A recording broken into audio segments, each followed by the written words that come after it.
Chapter 376.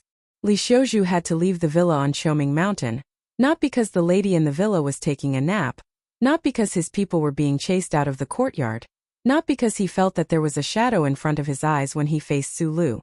It was because there were indeed many things that needed to be taken care of for a person of his level. The Federation had passed the Financial Integration Act for a long time. Those financial tycoons who were used to sipping vintage wine in the winery, while casually making big deals behind the scenes, could no longer sit still under the powerful attacks of the Ministry of Finance and the Audit Office. As the heir of the Li family, he naturally would not show up for this kind of thing. Naturally, those tycoons in the eyes of the Federation citizens would go to the Parliament Hill to fight the case, but he also had to take care of business behind the scenes. But no matter what, in Lan Xiaolong's eyes, this legendary descendant of the 7 great families left a bit bleak and lonely when he faced Su Lu. Su Lu did not feel anything about Li Xiaozhu's departure. Whether it was the boy who was the gatekeeper in the past or the popular military officer who now had one foot on the Golden Road, he had always been the same when facing these so-called big shots. He had never been timid or angry. He just treated them as ordinary people. This was related to his experience after he escaped from Donglin, such as the Crown Prince and the Little Princess. But more of it was because of the nature of the stone in Donglin. Although he knew that only the barrel of a gun could spurt out wind and clouds, his mind was as firm as a rock. As the most powerful machine, how could he be shocked and affected by external power, wealth, and force? Put out the cigarette. Walking into the villa, a young girl stared at Su Lu very angrily and said quickly in a low voice, "Oh." Su Lu used 2 fingers to hold the cigarette butt and looked around for the ashtray, but he could not find the cold porcelain pit that contained the filth. He could not help but look a bit embarrassed. "I'm really sorry." Sister Tong came down from upstairs. Seeing this scene, she could not help but frown. She quickly drove away the waitress, who was a bit arrogant because of the lady's tolerance, and said to Su Lu with a bitter smile, "The people in the villa are all service staff who have been with the lady for a long time. They are a bit rude." Sister Tong, who had thought a lot of things clearly, even forgot the good intentions of the young master of the Li family. At this moment, facing Su Lu, she was naturally very polite. After all, it was rumored that the young lieutenant colonel in front of her was the target of the old master's efforts. Su Lu held the cigarette in a daze, thinking of the cool female military officer he met 2 years ago. He did not know how to react for a moment. After a while, he said with a smile and said, "You don't have to be so polite. After all, I am just a bodyguard." Out of the corner of his eye, he saw a pot of flowers and plants in the villa hall. He quickly put out the cigarette but in the red mud and sighed with satisfaction. He said to Sister Tong, "I need a schedule." Bodyguard? Sister Tong would definitely not think that way. 2 years ago, when she had saved the unconscious Su Lu in the blood-soaked underground parking lot of the Linhai State Gymnasium, she had only thought that this was a young fellow with decent ability, decent luck, and decent courage. However, 2 years later, this young fellow had already become the youngest lieutenant colonel in the Federation, the key designer of the MX Mecha, and a person whom President Pabre greatly appreciated. Most importantly, everyone now knew of the relationship between him and the old master. Such a person, in addition to those security personnel who clearly had shocking combat power outside the villa, had all been sent to be the lady's bodyguard. Perhaps it could not be said to be a waste of resources, but the truth behind the scenes was definitely not so simple. Sister Tong watched as Su Lu snuffed out the cigarette but in the flower pot. Her expression was a little strange. She wanted to say something, but in the end she did not say anything. With a soft beep, a detailed itinerary designed by a professional was sent to Su Li's cell phone. There was an extremely conspicuous secret symbol at the beginning. Su Lu lowered his head and looked at it quietly for a long time. Then, somewhat stunned, he raised his head and asked, "Holding a military concert in the West Woods?" "Yes, the specialized spaceship will depart the day after tomorrow. I hope your personnel can be prepared," replied Sister Tong in a low voice. "Okay." Su Lu scratched his head with the phone in his hand. He had just washed his hair last night, so it was refreshing and did not itch. However, his mind was filled with endless doubts. In the end, he still had to go to the Westwoods, just under a different name. But why would the Department of Defense want him to follow that national idol girl to the Westwoods? Sulu subconsciously raised his head to look at the fragrant wood flooring. He did not see the barefoot purple-haired girl floating over, but his heart was filled with the same doubts as Sister Tongs. That night, most of the combat personnel of Team 7 stayed in the villa at Autumn Cry Mountain. Sulu was a professional, but he had personally witnessed the delicate and secretive security settings around the villa that made his scalp tingle. While admiring the abilities of his subordinates, he naturally did not have any more worries. During the military exercise in the early hours of the graduation day, the men of Team 7 faced the Defense Battalion of the Iron 7th Division. Unsurprisingly, they were all annihilated. However, that was on a virtual battlefield. When doing such meticulous activities in real society, with the ability displayed by Team 7, today's villa at Autumn Cry Mountain would not be able to be breached even if there was a reinforced company attacking it head-on. After leaving S1, the security plan was naturally handled by Secretary Bai and the other professionals. As the nominal supervisor, he seemed to have nothing to do. After his shift that night, he left the villa at Autumn Cry Mountain and returned to his apartment in Wangdu. However, thinking that he did not see the purple-haired girl that he had not seen in a long time, he could not help but feel a little strange. Going to the West Woods to protect the dazzling national girl, and behind him was the shadow of the most extraordinary mountain in the Federation. Everything was in a maze and he could not see the real future. Sulu was not relaxed, and he even had a strong urge to call Philadelphia. However, he helplessly discovered that although the Federation was abuzz about his relationship with the Lees of Philadelphia, and it was extremely bizarre, and some people even said that he was the long-lost son of the military god Li Pifu. In fact, he did not even have the old man's phone number. At the front line of the West Woods, a great battle was about to break out. Jian Shuer chose this moment to visit the soldiers at the front line, and the location was still the most dangerous planet. On one hand, Sulu admired the courage and perseverance of his dream idol, but on the other hand, he was also endlessly vigilant. Faintly, that obscure and ominous thought of his actually became a little clearer. Would he be able to come back after going to the West this time? It was precisely because of this sudden unfavorable thought that Sulu had to say goodbye to the people he cared about. Unfortunately, when he returned to his apartment in Wangdu and kept making phone calls, he found that the few friends he had actually expressed their intentions of saying goodbye to him in advance. Shi Qinghai left a piece of paper and then leisurely followed the Green Dragon Mountain Anti-Government Army Unit, now the Federation Special Forces, to the front line of the West Woods yesterday on a military spaceship to assume the position of liaison officer that was proposed by Green Dragon Mountain and personally appointed by President Pabre. Zhou left a few recorded phone calls and then took her child to Linhai Province.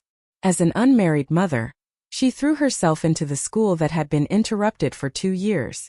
Taizong had completely disappeared. Although he had vaguely mentioned before leaving that he was going to ease the tension between the Tiger in the West Woods and the Central Federation government, and this was not the first time this person had disappeared, Sulu was still a little worried. Sulu had already mentally prepared himself for these people to leave, but when he heard Li Wei, who was sitting on the sofa drinking beer, also say that he was leaving S1 soon, he finally couldn't help but scratch his hair in distress. He revealed a mouthful of white teeth and helplessly asked, "Where are you going again?" Li Wei didn't immediately answer his question. Instead, he held the beer bottle and looked at him with a smile, sinking into silence. This former orphan leader looked at the friend he had grown up with and thought silently in his heart. Compared to when he was on Clocktower Street, Sulu had become even more silent. Although his eyes were still smiling, he felt that it was different from before. Time can change a lot of things, but perhaps it can't even change the traces on the beach. Li Wei thought silently. He was caught and brought to Bermuda. Those people were obviously using him to threaten Sulu. But this kid who needed to hide his identity didn't abandon him. As a youth at the bottom of Dong Lin's underworld, he had seen countless treachery, deceit, and dark filth in prison. He admitted that if he were in Suli's position, he wouldn't be able to do it. It would be good if he didn't stab the other party with a knife. Dong Lin is a small place. The sky is always covered with gray dust. You can't see the stars clearly, so naturally you don't know how big this world is. Li Wei broke the silence and said softly, "This time I was caught by those big shots. Although it was a lot of trouble, I still went to Bermuda. That's Bermuda we're talking about. Li Wei laughed self-deprecatingly and said with a bit of loneliness and injustice, you know very well which kid on our street has left Heshi province? Even the most ferocious gang leader back in the day. Which one of them left Donglin? But I did. Who would believe that such a small figure like me actually came to the capital, and even left the Federation? Then why don't you stay in S1? Sulu said. No, I want to go to Bermuda. Li Wei looked down at the beer bottle and said, I don't want to see the world of beer for the rest of my life. Yes, S1 is very big and the capital is very prosperous, but I still prefer Bermuda. He looked up, suppressed the emotions in his heart and said quickly, Bermuda is different from the Federation. The underworld there is the real underworld. The people there dare to do anything. Who the fuck is like Clocktower Street? Who controls a few black market dealers in a few blocks and thinks that they're fierce just because they stabbed a few people in the stomach? There's no charter there. Li Wei stared seriously into Su Li's eyes and said, I admit that looking at your current brilliance makes me feel uneasy. I want to do something and I can't follow you for the rest of my life. Life has to be a little challenging. I'm not like you who was born to do great things, but I also want to play a little more exciting. Sulu was silent. He unscrewed the bottle cap with his hand and gulped down a few mouthfuls of beer. The white foam at the corner of his mouth mixed with the saliva that Li Wei had spat on his face. Li Wei stared at the beer bottle and said in a low voice, I can't go back to Donglin because I will always be a problem for you. So I want to go to Bermuda. But don't worry, my goal this time is definitely not to take down a few streets. Sulu put down the beer bottle and looked at him silently. He asked, what do you want to do? They were friends who grew up together, so they knew each other's temperament and mentality very well. Li Wei was silent for a long time under his gaze. Finally, he spoke his true feelings. Don't think that you're doing well in the Federation right now. I can see that you have a lot of troubles. Give me some of your current resources and let me go to Bermuda for a few years to make a name for myself. If the Federation wants to deal with you in the future, I really want to leave you a way out outside the Federation. Leave a way out? Sulu picked up the beer bottle and drank a few mouthfuls. He coughed and choked until his nose was slightly sore, but his heart was slightly warm. Chapter 377. When people from the same hometown see each other, they might tear up, or they might stab each other in the back. Sulu and Li Wei did not hug each other and cry, nor did they have the dark thoughts of stabbing each other in the back to erase their previous lives. They only listened to each other's resolute and powerful words about the path of retreat. Both of them were moved to the point of confusion. Don't pee. Li Wei took a swig from the beer bottle and sighed. Sulu lowered his head and said, I'm not a person who can be moved easily. Although Sulu was moved, there was no way he would agree to let Li Wei leave and go to Bermuda to fight for the underworld that he might never be able to conquer. Now that the front line in the Westwoods was tense, he could not ask the madam of the Zhong family to help him do anything. In the Bermuda Starfield, he could not find any resources at all. The underground emperor of Bermuda, Lin Banshan, had only brushed past him on the high-speed rail and had nothing to do with him. Most importantly, Sulu believed that he had a path of retreat that no one could think of. Even if the Federation mercilessly abandoned him in the future, he still had the old man in the glory of the charter to help him. Even if the old man suddenly turned against him, he still had the bracelet on his left hand. No matter how depressing or difficult the situation was, he was confident that he could forcefully carve out a path full of blood. Letting Li Wei take the risk to find a path of retreat outside of the Federation was something he absolutely could not accept, even though it was Li Wei's dream since he was young. Sulu was not worried about rejecting Li Wei's departure. He believed that Li Wei only knew him in the capital ring, and had no money or connections. It was impossible for him to secretly cross the galaxy and sneak into the distant Bermuda star field. So the next morning when he saw the note under the beer bottle on the coffee table, he was so angry that he had the urge to throw the beer bottle out of the window. But in the end, because he didn't want to hit the children or the flowers under the apartment building, he stopped. You gave him funding, you let him get acquainted with the smugglers in Bermuda. Have you ever thought that he is my friend? You should at least get my permission first. In an open space near the expressway in the southern suburbs of the Capital Special District, Sulu stepped on a few pieces of crushed autumn leaves, and glared at Li Xiaotong in front of the car. He wished he could beat the cold and gloomy seventh young master into pieces of red plum blossoms dancing in the air. Li Wei quietly left the capital and embarked on an unknown journey to Bermuda, because of the sponsorship provided by seventh young master Li. Even the few Bermuda smugglers were able to find an opportunity to establish connections with them because of the luncheon at Wood Valley Manor. He left in a hurry. I didn't know that you didn't know about this. It wasn't convenient for me to call you last night. Li Xiaotong could feel the anger in Su Li's heart at this time and did not dare to be careless. He explained very seriously, but you can rest assured that I have already talked to those smugglers. Whether it is on the journey or after arriving in Bermuda, they will take good care of Li Wei. In fact, I think that since your friend is so ambitious, you should just let him be. If there is no other way, you can talk to Lin Banshan. Who in Bermuda dares to provoke him? Seventh young master Li's words were actually foreshadowing. He sponsored Li Wei to go to Bermuda to build up his business. On one hand, he wanted to further invest in Su Lu and Su Li's circle. On the other hand, he also wanted to plant a foreshadowing because he admired a small figure like Li Wei. In Wood Valley Manor, he tried to find out more about Su Li's past from this person, but there was no progress. This made him admire Li Wei even more. I don't know Lin Banshan. Su Lu looked at Li Xiaotong. He really wanted to throw this friend to the ground and beat him up, although he was the only friend who came to send him off. However, he glanced at Brother Zeng, who was still standing behind seventh young master Li like an iron spear bound by cloth. In the end, he could only sigh.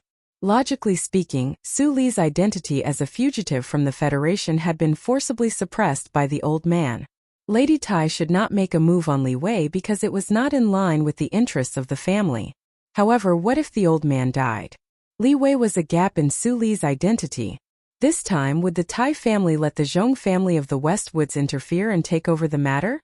With the experience of last year, Su Lu knew that if the worst situation happened again, with Li Wei's fierce temperament, he would not let this happen again. If he found that he could not protect himself, then before he fell into the hands of the other party, this orphan leader would be unusually cold and valiant to end his own life. Friends far away, life and death together, how could he endure? However, no matter how moved he was or how angry he was, it was useless. Su Lu stood in the autumn wind at the intersection of the highway. After a moment of silence, he returned to calmness, but his heart was still filled with endless loneliness. At least I should thank you for coming to send me off, he said to Li Xiaotong in front of him. Li Xiaotong straightened his black and gold collar to block the autumn wind. He said with a smile that was not a smile, I am not worried about whether you can come back alive from the front line of the West Woods. I just hope you can satisfy a humble wish of mine. Su Lu looked at him with a frown. He did not know what his escorting Jian Shui to the Westwoods had to do with him. You should know that my big brother is pursuing the national idol girl. Although he has not completely succeeded, he has been slowly making progress. The elders in the family are very optimistic about this. The smile on Li Xiaotong's face gradually disappeared. He said lightly, if he succeeds, I have no hope of inheriting the right. Su Lu frowned slightly. Although he had seen Li Xiaozhu in the villa of Choming Mountain yesterday, and could guess that there seemed to be some relationship between him and Jian Shui, he still did not understand. Not to mention whether or not he would despise Jian Shui, who was just a star. How could he put such an important matter as inheriting the right on such a matter? Don't pretend that you don't know anything in front of me. Li Xiaotong looked at Su Li's stunned face and thought of the information that he had spent a lot of money to find out. He said in a low voice, the road to the Westwoods is long, and the night is long too. As long as you can break this marriage, I will thank you for the rest of my life. Su Lu frowned more and more, thinking that he was just a bodyguard. He shook his head and said, I don't understand what you want to say.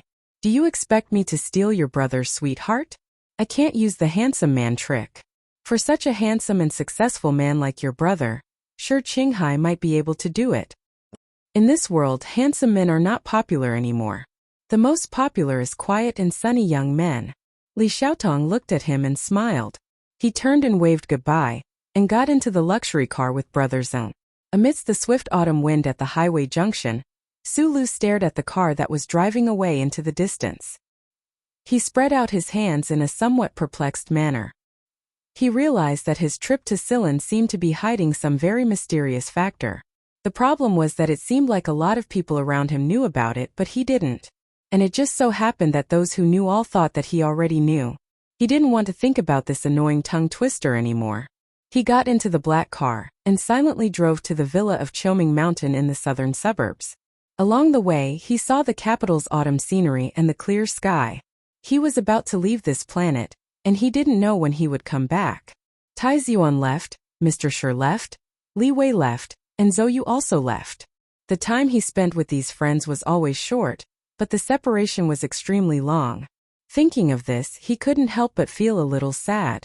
Looking at the wild cotton outside the window shivering in the cold wind and turning into white lines in a flash, Sulu thought that if something really happened to him, these people would definitely come back to him immediately.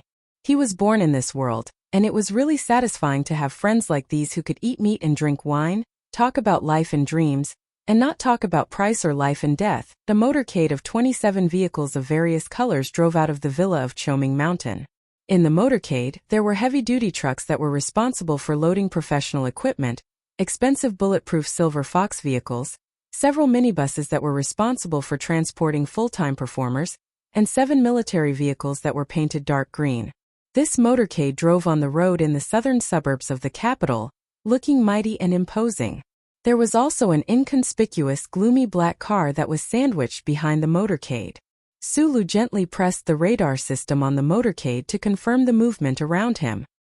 He quietly looked at the expensive bulletproof Silver Fox not far in front of him and couldn't help but feel a little surprised by the formation of this trip. They were on the way to the military space base.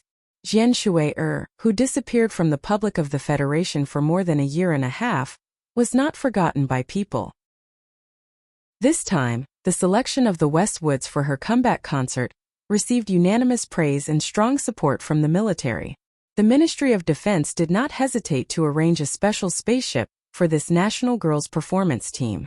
Logically speaking, as the head of security of Group 7, Sulu should be sitting in the silver car in front of them at this time to protect Jian Shui, but he didn't choose to do so, because after experiencing the assassination in the stadium, he firmly believed that there was no stronger defense in the world than the black car specially made by the Tai family. I heard that you are now working in the military. No wonder you have the bad habit of wearing sunglasses. In the back seat of the black car, a young girl looked at the back of Sulu in front of her and said lightly. She was wearing a sports windbreaker with a hood, which was wrapped up very tightly. She had a pair of big sunglasses on the tip of her straight and cute nose, but it didn't look exaggerated. Instead, it made the skin exposed by the sunglasses look more delicate and charming. The most charming national girl in the entire universe, Jian Shui, was not sitting in her own car. Instead, she was sitting alone behind Sulu. She looked at the small-eyed boy that she hadn't seen for more than a year and asked, "Why do you insist on letting me sit in this car?"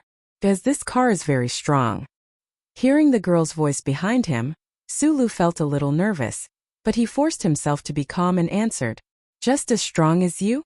Jian Shui looked in front of her with a complicated expression and said, "To protect me, the Bane, you must be the most powerful person in the military, right?" Chapter 378. The rumor that Jian Shui was a jinx had been around for a long time. It was not known whether it was a conclusion made by some bored people in the Federation or by friends who could not find anything exciting on the internet. All in all, from the assassination in the Linhai Prefecture Gymnasium to the terrorist attack in the Huanshan 4 Prefecture's concert, whenever Jian Shui spoke, countless innocent people would lose their lives. Although the number of times wasn't many, the impact was too great and too vile. Everyone knew that these were all dirty things done by Senator Medellin, and had nothing to do with Jian Shui. However, the Federation was too big, and there was no lack of space for rumors to grow. There would always be people who would link the deaths and injuries of innocent people to Jian Shui. Although there were not many, it was like someone throwing a piece of rat feces into a pot of plain porridge. It would not stink, but it would be enough to make one choke. A national idol girl who was popular with hundreds of millions of citizens suddenly had a dark aura around her. This national idol must be under a lot of mental pressure. In the past year and a half, she had disappeared from public view, which was more or less related to these rumors. Sulu knew how to answer. He belonged to another line of people involved, so naturally he would not believe these nonsense. However, he did not know how to comfort the young idol sitting behind him. Although he had met and talked to her before, and even received her selfless help twice, they were just passers-by after all. Now he was a bodyguard, and Jian Shui'er was the object of his protection. The motorcade drove into the Federal Military Space Base. Through the sliding open electrically controlled alloy door, they drove directly onto the tarmac. Looking at the spaceship in the distance that was getting closer and closer, Sulu narrowed his eyes. The dense light spots flashing on the vehicle radar made him feel a little uncomfortable. There were no military flags fluttering in the air, no ceremonies and music, but there was still a sea of people. They were not the TV viewers in the Federation who adored Jian Shui'er, but the officers and ordinary soldiers in the military base. It wasn't until he saw the dense crowd around the tarmac with his own eyes that Sulu truly felt Jian Shui'er's influence in the Federation. Back then, until now, he had always been Jian Shui'er's most ardent fan. But when he saw the excited faces of those officers and soldiers, he still felt that it was somewhat inconceivable. The equipment required for the performance, as well as the 7 sets of security equipment, were delivered to the belly of the spaceship through the load-bearing lift at the back of the spaceship. When all the preparations were done, Sulu heard Bai Yulan's confirmation in his earpiece. He turned around and said to Jian Shui'er, "You may board the spaceship now." The side door of the black car opened. Under the cover of the wall of people, Jian Shui'er, who was wearing a hoodie and full-body sportswear, quietly left the black car like an ordinary girl next door.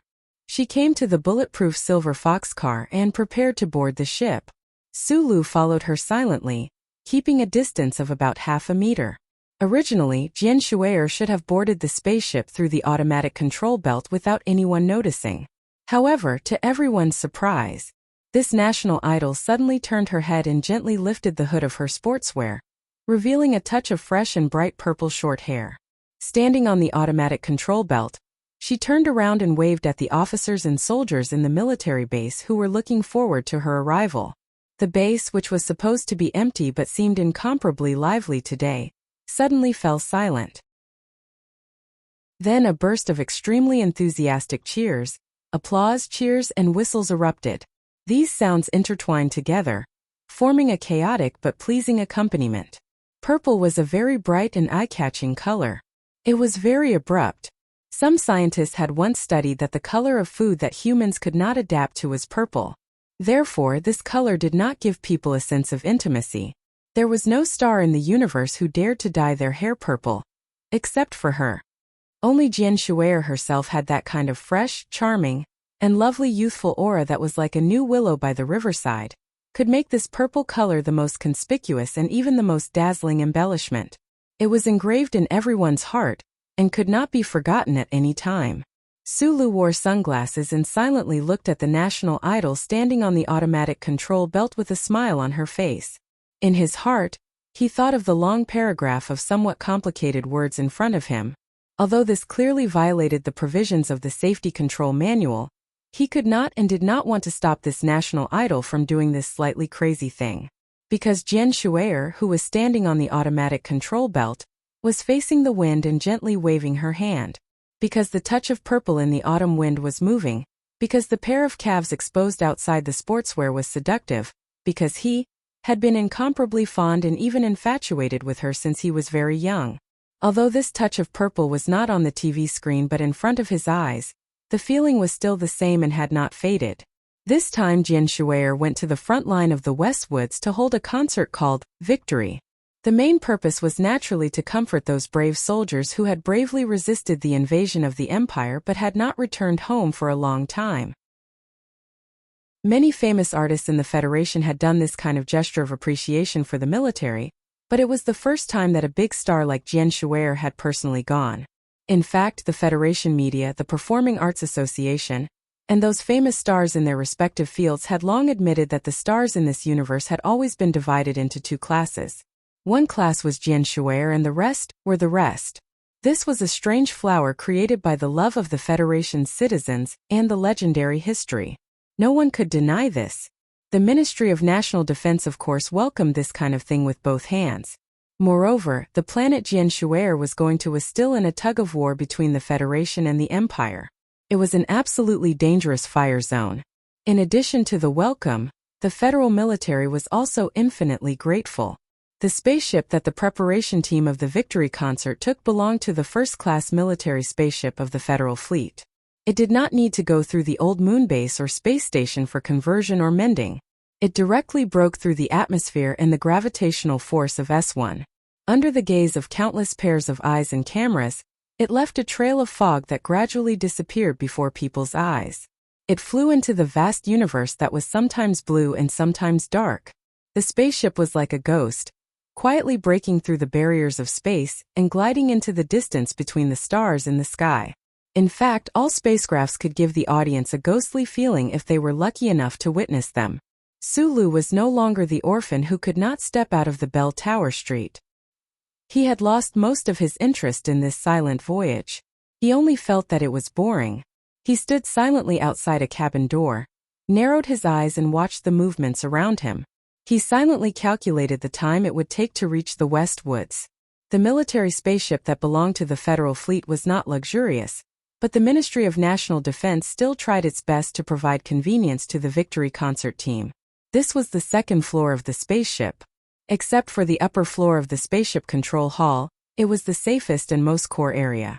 The armed personnel of Group 7 had been distributed to all the key areas, and together with the control officer on the spaceship, they carried out dual control. Jianshuer's team of as many as 80 people lived on the lower floor. Only a few people had the authority to enter the core area of this floor. Sulu was undoubtedly one of them. Although he was lightly ridiculed by the national idol girl in the car, he still wore the pair of sunglasses that he brought back from the base. He looked at the glimmering stars outside the porthole with a blank expression. No one knew what he was thinking. Suddenly, the phone in his arms rang. He picked up the phone and heard the clear voice of Little Watermelon. "Brother Sulu, I heard that you are going to the West Woods?" "Yes, I am on the spaceship now." On the other end of the phone, Little Watermelon did not show much emotion. She just muttered in a childish tone, "I haven't been back to my hometown for a long time.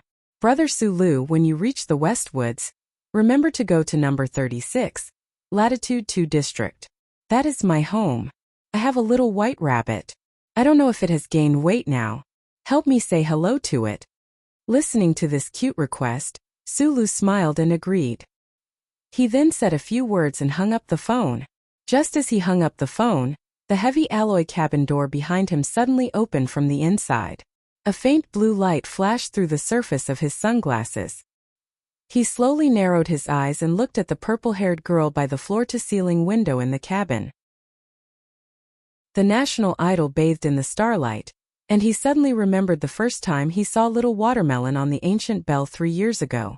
Sister Tong walked out of the cabin with a melancholy expression.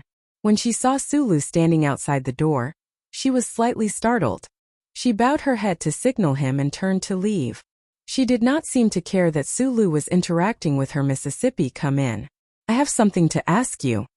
The purple-haired girl in the cabin did not look back. She seemed to know that someone was standing outside the door and said softly. Sulu was slightly startled. He did not know if this sentence was directed at him. After hesitating for a moment, he finally walked in. The heavy alloy door slowly closed behind him. Jianshuer, who was in a private safe space, was not like the national idol that people imagined or saw on TV. At least she was not dressed like that. She had already taken off the girl next door's full-body sports coat. In the warm environment of the spaceship, she wore a knitted hemp shirt. The fabric was very loose and casual, covering the young girl's body, but it couldn't cover her bare legs and the pair of soft white cotton socks on her feet. She had been kneeling on the chair, holding her chin and quietly looking at the stars outside the floor-to-ceiling window. The faint silver light of the stars shone through the window, gently caressing her hair, clothes, and every curve of her youthful body. It was like a moonlight halo. Sulu silently walked 3 meters behind her and stopped. The scene in front of him was like an oil painting. The girl was the protagonist in the oil painting. Although she did not deliberately charm anyone, she was destined to charm the world. For him, the visual impact of this close distance made him not dare to take another step forward. The national idol in the starlight slowly turned around after a long silence. She looked at Sulu seriously and slightly angrily said. Chapter 379. The fashion emperor of the Federation, the absolute dominator of Hong Kong's perfume-filled streets, Mr. Lanford, had once expressed to the media indignantly that it was fortunate that Jian Shuier only wore her student uniform or the dark blue Federal Fleet female officer uniform on TV. Based on her usual fashion sense, she should definitely be thrown into a space garbage disposal pod, never to be seen by anyone. But on the day of his speech, Mr. Lanford personally called the reporters and sent them red wine, sincerely requesting that his speech not be published in the newspapers. This was because he began to regret it when he woke up. Aside from some unspeakable pressure, this fashion emperor had to admit that he greatly admired Jian Shuier's straightforward personality and infinite charm on TV. Most importantly, even if the national idol wore bright red bloomers and a green double-curtain tight skirt, as long as her flawless beautiful face and that head of slightly fluffy purple hair were not covered, it was enough to attract anyone's attention. She was born with a clear face, so why did she need the so-called fashion sense to carve it? Sulu never read fashion magazines, so he did not know that the Federation's fashion circle hated this national idol for her incompetence, sighed helplessly at her natural gemstone-like brilliance, and felt deeply moved. But when he saw the girl under the starlight looking back, he suddenly had the same feeling. The girl's nose was straight, her lips were soft, her eyes were bright, and her eyelashes were long and thin. When she blinked, it was as if she wanted to soften everyone's heart. Although she was already in her 20s and was no longer the pure and innocent little girl who made thousands of uncles crazy when she first appeared on Channel 23, she had just entered the most charming stage of a young girl. Her body was wrapped in a coarse-woven hemp garment, and her tender white round legs were exposed, exuding a heart-stopping beauty. Beauty was everywhere and not rare, but every description of every detail, every kind of praise when it came to this girl was close to a miracle. Not to mention, her head of purple hair was soft when it should be, and vigorous when it should be. The expression on her moving face was innocent when it should be, and angry when it should be. Every little curve of her wrinkled face was so soul-stirring. As the saying goes, appropriate anger, appropriate joy, appropriate light makeup, appropriate heavy makeup.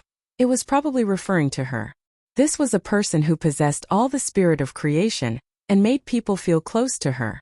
She should only appear in the imagination of humans or in cartoons drawn based on their imagination, but she appeared on the screen at the age of 12 and caused countless waves in the Federation. In the boring life of the Eastwoods region, Jian Shuier was the greatest spiritual sustenance for all the unemployed minors and orphans. Their feelings for her were much deeper than those of the average citizen of the Federation.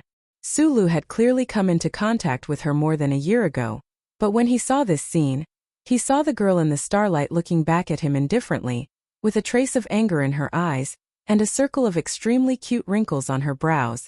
His heart buzzed, crushed by some kind of numbness, as if it was going to stop beating. He was completely unable to react. In front of the girl in the oil painting, even the thickest nerves would short-circuit. In front of this girl in the oil painting, even the most powerful first-order machine would stop operating in front of such a faint gaze. After 7 seconds of silence, Su Li's mind suddenly recalled what Jian Shuier had said. His heart, which was about to return to normal, once again exploded. Blind date. When Sulu encountered a critical moment, he always habitually narrowed his eyes, letting his eyes shine, and then said some dirty words. But today, he suddenly encountered a great stimulation, which was very different from his usual interest. Even his voice was so sharp that it changed a little bit. He opened his eyes wide and looked at the girl in the chair 3 meters away in disbelief. His tongue was stiff as if it had been electrocuted, and he shouted vaguely, "Fuck? What?" Jian Shuier obviously did not regard herself as the so-called leader of the Jade Girls sect. Her hands tightly grasped the back of the rotating chair, and she stared at Sulu without showing any weakness. She angrily puffed up her pink cheeks, knitted her eyebrows and repeated, "Blind date." Sulu took off the sunglasses on the bridge of his nose with the fastest speed, and rubbed his eyebrows hard to make sure that he was not in the wonderful dark dream that the old woman had woven. The big star in front of him would not be so bored as to use this kind of thing to tease him. Standing in the same place, he only felt that his scalp was numb, and he did not know what was going on at all. You don't know. Jian Shuier slightly lowered her head to look at him, trying to nail Su Lu to the wall with two vicious eyes. However, her eyelashes were too long, and her eyes were too bright and soft. Although she was not shy when she lowered her head, she looked more cute. I don't know. Su Lu felt that his lips were a little dry. He stared blankly at the girl in the chair close to him, licked his lips and innocently said, I don't even know what you are talking about. It was quiet in the main cabin of the spaceship. The oil paintings hanging on the walls were all of the previous commanders of the Federal Fleet. They were smiling gently with them, and quietly looking at the silent young man and woman in the cabin. After a long silence, Jian Shuier suddenly smiled. A trace of cunning flashed through her eyes under the fluffy purple hair, and said, I'm just teasing you. You are really interesting. You are already a lieutenant colonel, but you still fall for this kind of trick. Huh. Su Lu stared at her blankly. It took him a long time to react, but his mind was still in shock. His only idol would also make such a boring and somewhat embarrassing joke? He seriously looked at Jian Shuier for a long time, but he did not find a trace of reluctance and concealment between the girl's eyebrows. He somewhat helplessly shook his head, scratched his head, put on the sunglasses again, and turned around to walk out of the cabin door. Seeing the small-eyed boy walk out of the room, the cunning and teasing expression in Jian Shuier's eyes instantly disappeared and was replaced by a strong sense of embarrassment. She quietly squatted on the chair like a young girl's plaster statue, and then jumped to the ground without warning. She desperately rubbed her fluffy purple hair in distress, and quickly walked around the big soft bed, muttering non-stop, embarrassing, embarrassing. I've completely embarrassed myself. The more she thought about it, the more embarrassed she felt. Her beautiful face was full of a slight blush of shame. She jumped on the bed, buried her face in the pillow and murmured something. After a long time she turned around, tidied up the messy hair on her cheeks, and seriously stared at the mirror on the ceiling. Looking at the cute but embarrassed girl in the mirror, she clenched her small fists and said very seriously, Jian Shuier, you are the best professional actress. He will definitely be fooled by you. Miss, who are you trying to fool? Outside the room, Sister Tong found that Su Li's expression was very strange when he left. She didn't understand what happened between the two in the room, so she curiously walked in and just happened to hear Jian Shuier's words of encouragement for her. Jian Shuier found that the person who walked in was her, so she buried her face in the pillow again and said vaguely, It's all your fault. What blind date? That guy obviously doesn't know anything. If I let him think that I'm crazy, how can I face people? He doesn't know? Sister Tong looked at the girl on the bed in disbelief and covered her mouth. I told you it was impossible. Jian Shuier sat up straight in anger. She glanced at her and said, I don't know where you got the news from. I don't even know myself, but you insist that he's here for a blind date with me. Sister Tong walked to the bed and sat down saying, Miss, I also went home last time and spent a lot of effort to get the dean to open his mouth. It shouldn't be wrong, right? When has the old Taoist ever told the truth? Jian Shuier shook her head dejectedly and said, It didn't happen in the first place, and now I have to pretend to be some independent girl. How laughable. Probably only in front of Sister Tong would this national girl, who was doted on by millions of people, show such a delicate side. Even though Sister Tong had seen this side of her many times, she still couldn't help but smile. She put an arm around her shoulder and said, Su Lu was able to defeat that little lunatic on Kaki Peak, and he's also a key figure in the MX Mecha. What's even more frightening is that during the last military exercise, I heard that even Du Shaoqing was defeated by him. A person like this, why do you think the Department of Defense didn't send him to the front lines of the Westwoods to fight, but instead sent him here to be your bodyguard, miss? Jian Shuier rubbed the tip of her nose, bit her lower lip and said hatefully, Maybe it's because everyone thinks that I'm a jinx, so they can lure some people out and then let him kill them for military merit? Nonsense, said Sister Tong helplessly. Last time, after the first young master of the Li family married you, that old Taoist you were talking about really liked him. But for some reason that madam kept stirring up trouble, which is why the family didn't speed up the pace.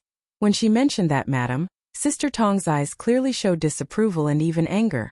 Jian Shuier tugged at her clothes and said with her head lowered, If you like that bamboo that's soft on the outside and hollow on the inside, then marry him yourself.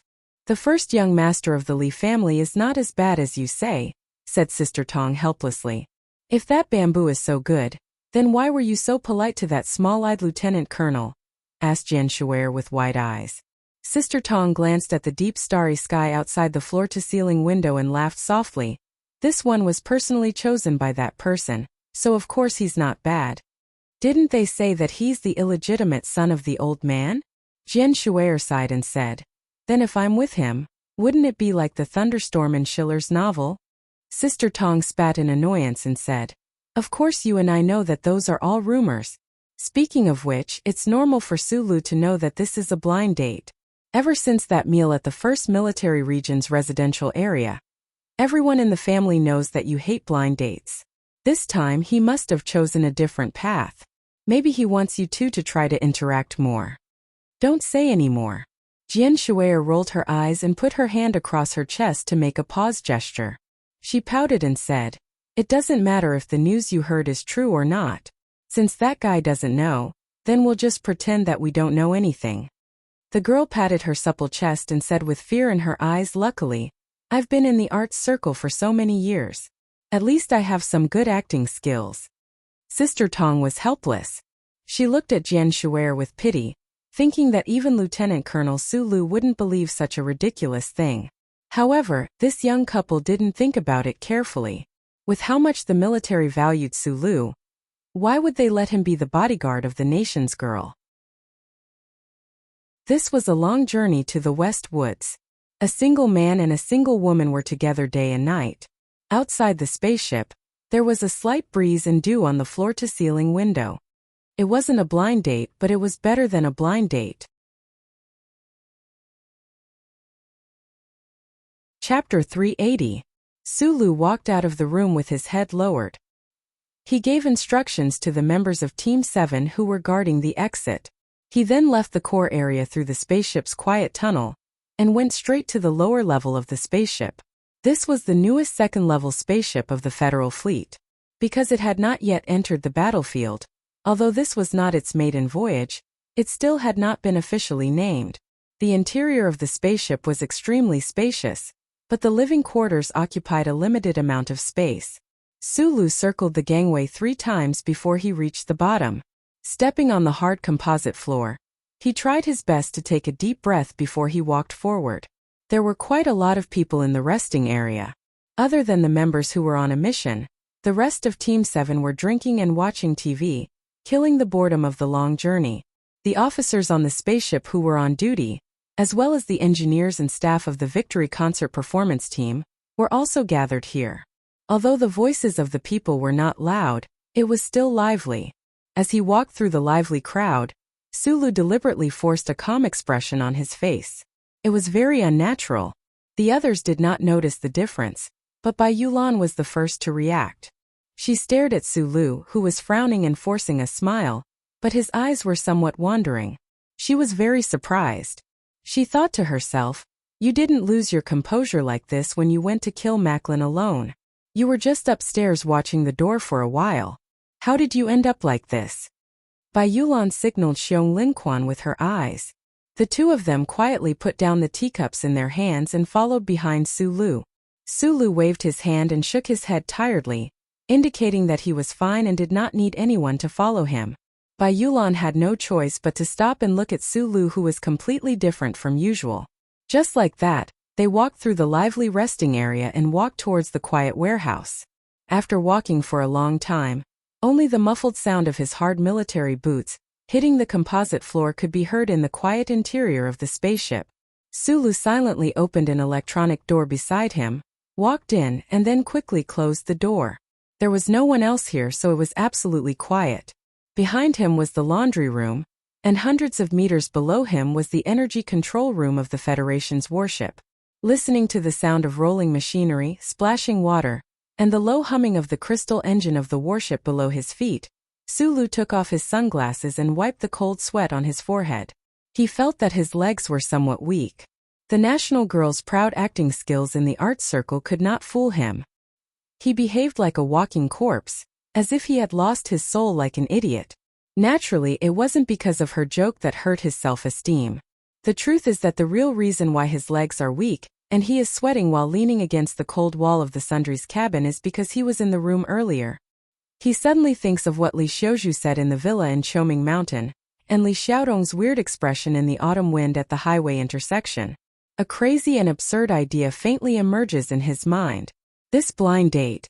I'm afraid it really isn't a joke by a superstar. But this matter is too unreasonable. Sulu stared at the metal junk in front of him in confusion and muttered to himself in disbelief. Could it be that the Department of Defense is also a professional matchmaking agency? For many days after that, the journey to the West Woods on the warship was peaceful.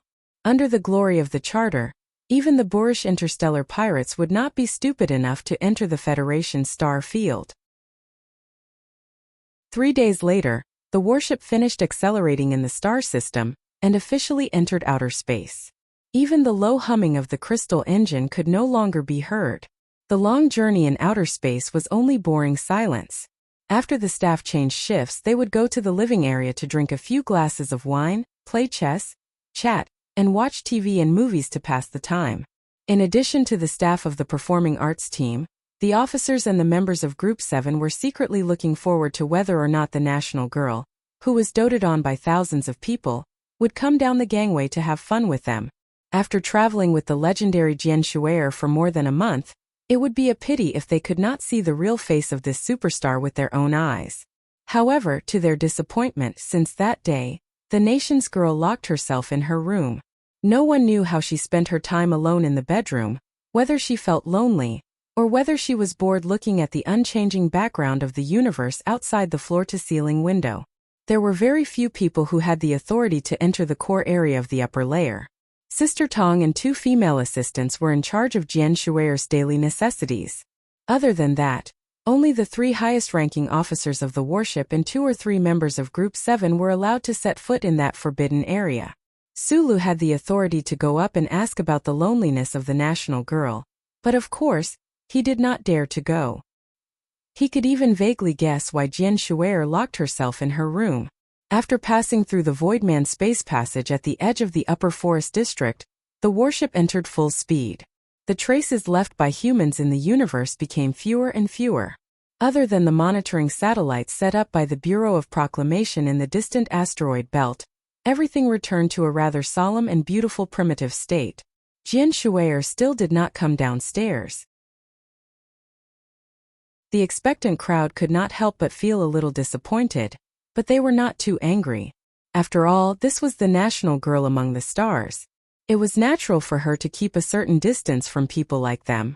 Not to mention, in the Federation, this female star had always been known for her mysterious aura.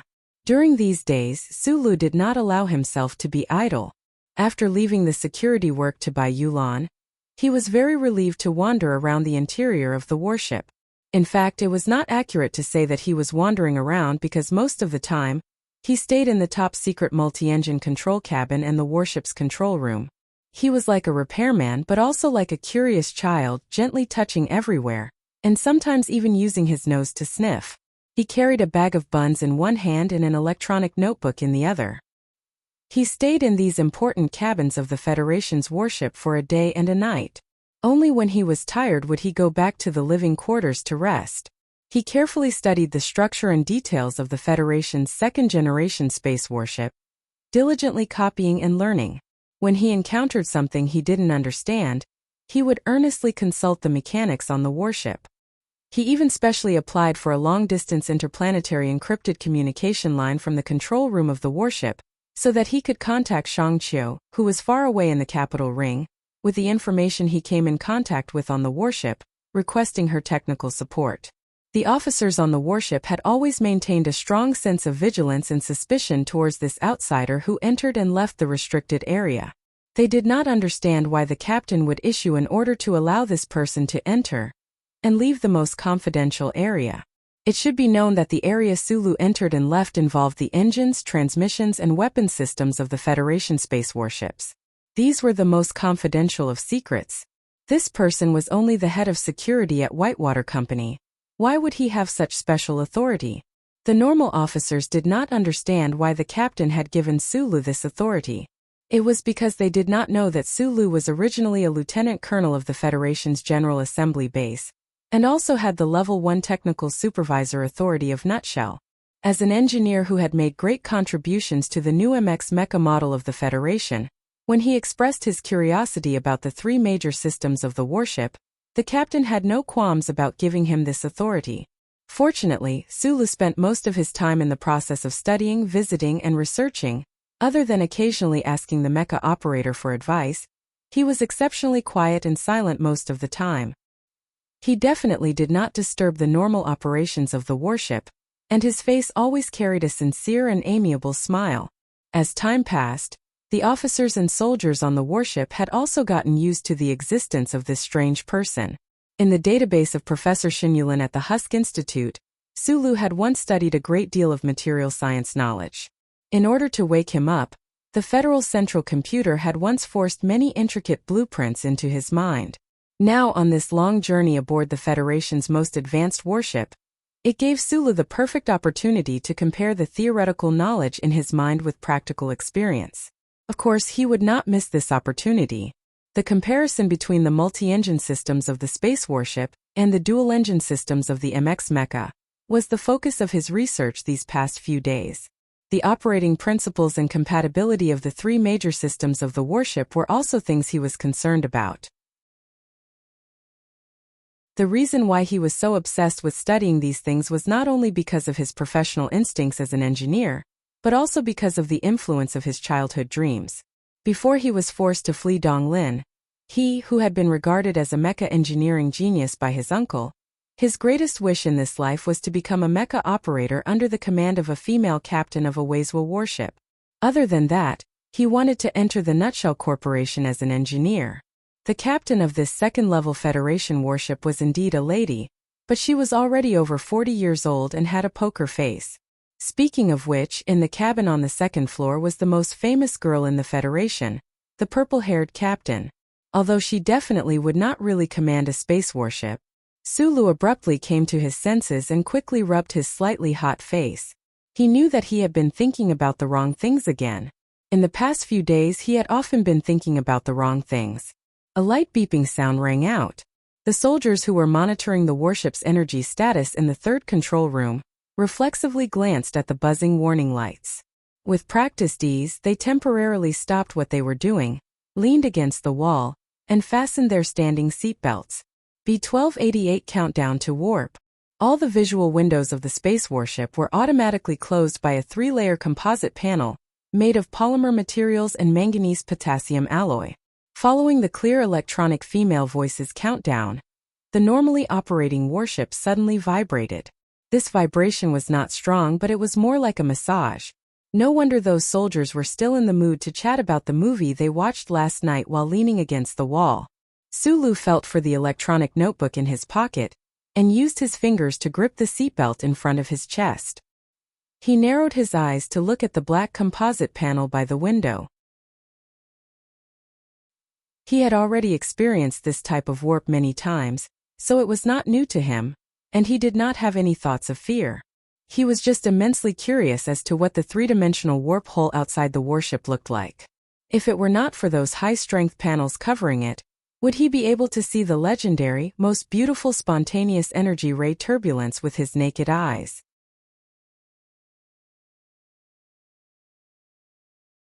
Chapter 381. His eyes narrowed as he stared at the black high-strength baffles. It was as if his gaze was going to penetrate them and look into the mysterious and unknown warp hole. Although he clearly knew that without these baffles, his eyes would have been blinded and the entire battleship would have been torn apart, he still could not control the strong curiosity in his heart. Professor Shen once mentioned in a casual chat with him that there were 3 pearls on the crown of science. The pearl on the left hid the flowing nebula, representing the largest scale of astrophysics. The pearl on the right hid the complicated turbulent rays, representing the smallest scale of quantum physics. The pearl in the middle had nothing in it, representing space physics. However, space physics could connect the largest scale of the universe with the smallest scale of quantum. Unfortunately, among the 3 pearls on the crown of science, the Federation had the least understanding of space physics. They only inherited some research fragments from their predecessors, and were lucky enough to find the existence of the warp hole in the vast universe. Then they used it. Today, the Federation could accurately calculate all the values of the warp hole's activation and use, but they still could not observe and infer the starting background and the internal situation of this space passage. The Federation's understanding of space physics had always been at the initial stage of knowing what it was, but not why it was. This point could not be compared to the mature hydrogen energy and geothermal energy extraction technology, as well as the epoch-making energy transmission revolution of the Jingnong style. In this regard, Professor Shun once had a very subtle evaluation. The universe cannot be questioned, quantum cannot be measured, and space is unknown. After an unknown amount of time, the high-frequency vibration of the battleship suddenly stopped. The gentle electronic synthetic female voice removed the alarm, and the standing seatbelts automatically retracted into the wall. The soldiers in groups of 2 or 3 continued their previous conversation about the movie while walking back to their posts, carefully monitoring the changes of more than 80,000 key data in the 3 major systems of the battleship. Su Li's squinted eyes gradually relaxed. Outside the window, the black composite baffles had disappeared, and a few lonely stars were suspended in the black universe background. Although he did not have any research on star maps, judging from the star density of this star field, after the battleship passed through the B-1288 warp hole, it should not have entered the Westwoods region. It should be close to the edge of the star field and was still halfway there. Sulu retracted his gaze and looked at the solemn expression of the soldiers in the 3rd control room. He suddenly felt that it was inappropriate for an outsider to stand here. A surge of emotion that he didn't know where it came from made him feel a little tired. He lowered his head and was ready to record his previous thoughts on the electronic manual, but his fingers silently stopped. When he was busy visiting and researching on the battleship, apart from his own professional instincts, Sulu hoped to occupy all the time and energy to not think about the extremely absurd question. However, at this moment he realized that everything was in vain. No matter what he was doing, in fact, he had been subconsciously thinking about whether that matter was true or not. What made him feel even more helpless was that after carefully analyzing for so many days with the precise logic of an engineer, he had to admit that this matter could not be any more real. Back then, on the hills on the outskirts of the capital of Heshi State, he looked at the purple-haired girl on the portable TV screen and said in tears that he wanted to marry her as his wife. However, that was just the wanton and boring cry of a young orphan. The tears that flowed were just the result of the uncle squeezing the child labor and making him busy in the pit operation room for too long. It should have been 5 or 6 years, right? Who knew that that boring cry now seemed to have the possibility of becoming a reality? Sulu leaned against the wall and lit a 37 brand cigarette. He narrowed his eyes and thought about this incredible life. Although his facial expression was still calm, his heart was already full of tears. The peaceful life of the Federation battleship, as the density of stars in the universe outside the ship gradually increased, was shattered by an unexpected incident. On this day at 3 o'clock sharp, the members of Team 7, Gu Shichuan and Lu Jiao, were talking excitedly in the living quarters. Previously, when they were on duty upstairs, they faintly heard what seemed to be the sound of an intense argument coming from the room. As security personnel, it was very unprofessional of them to talk about their employer's rumors. However, Team 7 was a combat team after all and did not have much professional ethics. In addition, that young employer was a target that the entire universe wanted to see, so Bai Yulan and Lan Xiaolong both remained silent. Su Lu did not go to the lower engine compartment to visit today. Instead, he sat on the sofa listlessly. He listened for a long time, but he still did not know who Jian Shuer was arguing with upstairs and why. Right at this moment, the sound of footsteps came from the gangway up ahead. Ever since Jian Shuer boarded the ship, other than a few people, no one had come down from the gangway. The people in the living quarters subconsciously looked up, thinking that it was probably Sister Tong coming to get the coffee. However, when they looked up, everyone was stunned. Those who were about to lower their heads again to play chess ignored the danger of their necks breaking and forced themselves to raise their heads again. They stared dumbfoundedly at the gangway, staring blankly at that charming purple-haired female celebrity. At this time there were a lot of people in the living quarters. Hundreds of pairs of eyes were staring at that spot. Even Jian Shuer was startled, but she immediately smiled at the staff downstairs. Her curved eyes looked incomparably cute. Sulu, come to my room for a moment. Jian Shuer looked at the pale-faced Sulu leaning on the sofa in the distance and called out clearly. Then she stuck out her tongue and quickly went up the gangway, disappearing from everyone's sight. The voice that was still floating in the living quarters surprised the people who were already surprised by her sudden appearance. When Jian Shuer's direct subordinates heard this sentence, they were even more stunned and speechless.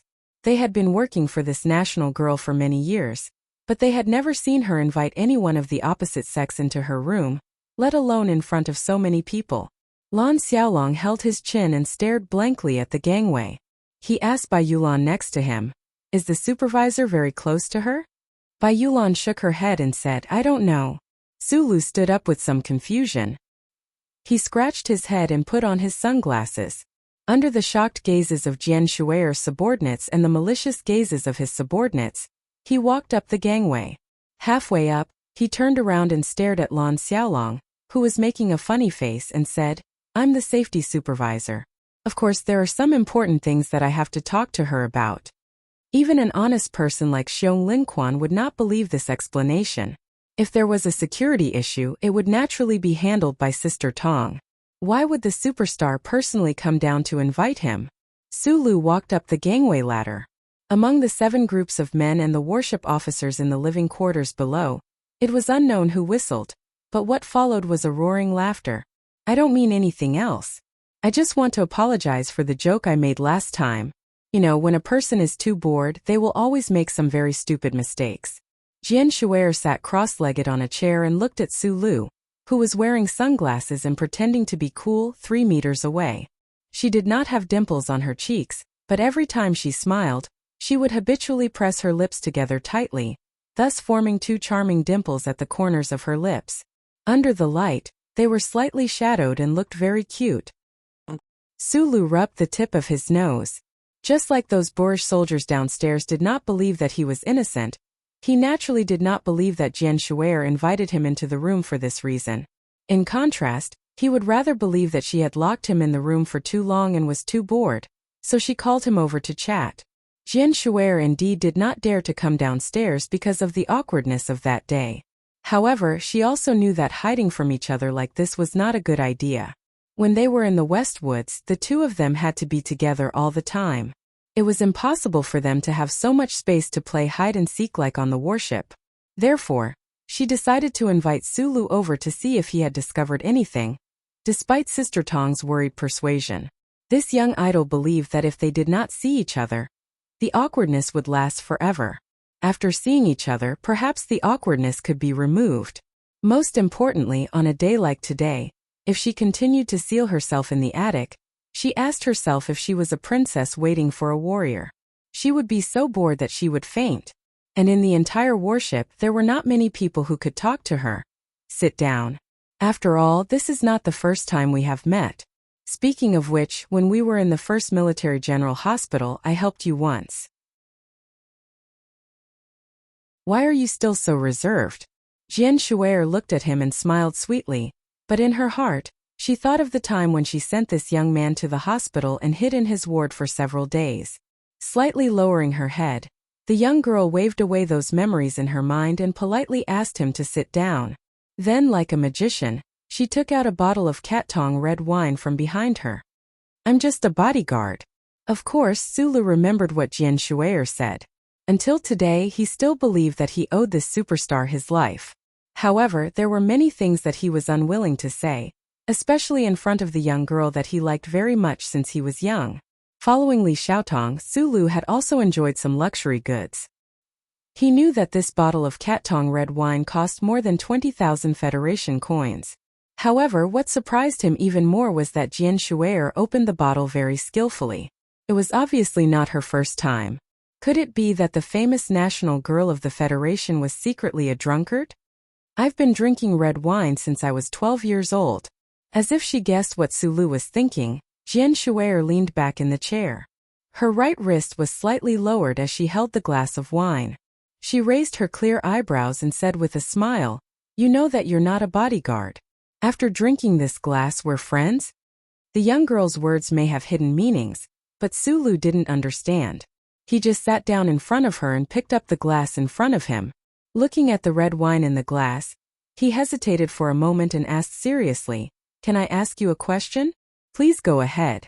Jian Shuier looked at him curiously. "What's the relationship between your family and the military?" Sulu looked up and didn't hide his confusion. Darkness is just the prelude before the dawn. So what if you're called the son of darkness? If powerlessness is a sin, then is strength justice? From that day on, I couldn't accept this fake life. The wrong time, the falsified memories, the life of an animal. The truth has always been yearning for self. Yes, it's not me who's wrong, it's the world.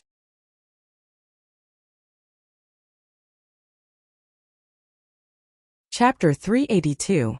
The Ministry of National Defense had become a professional matchmaking agency, and the newest warship was specially assigned to Jian Shuier.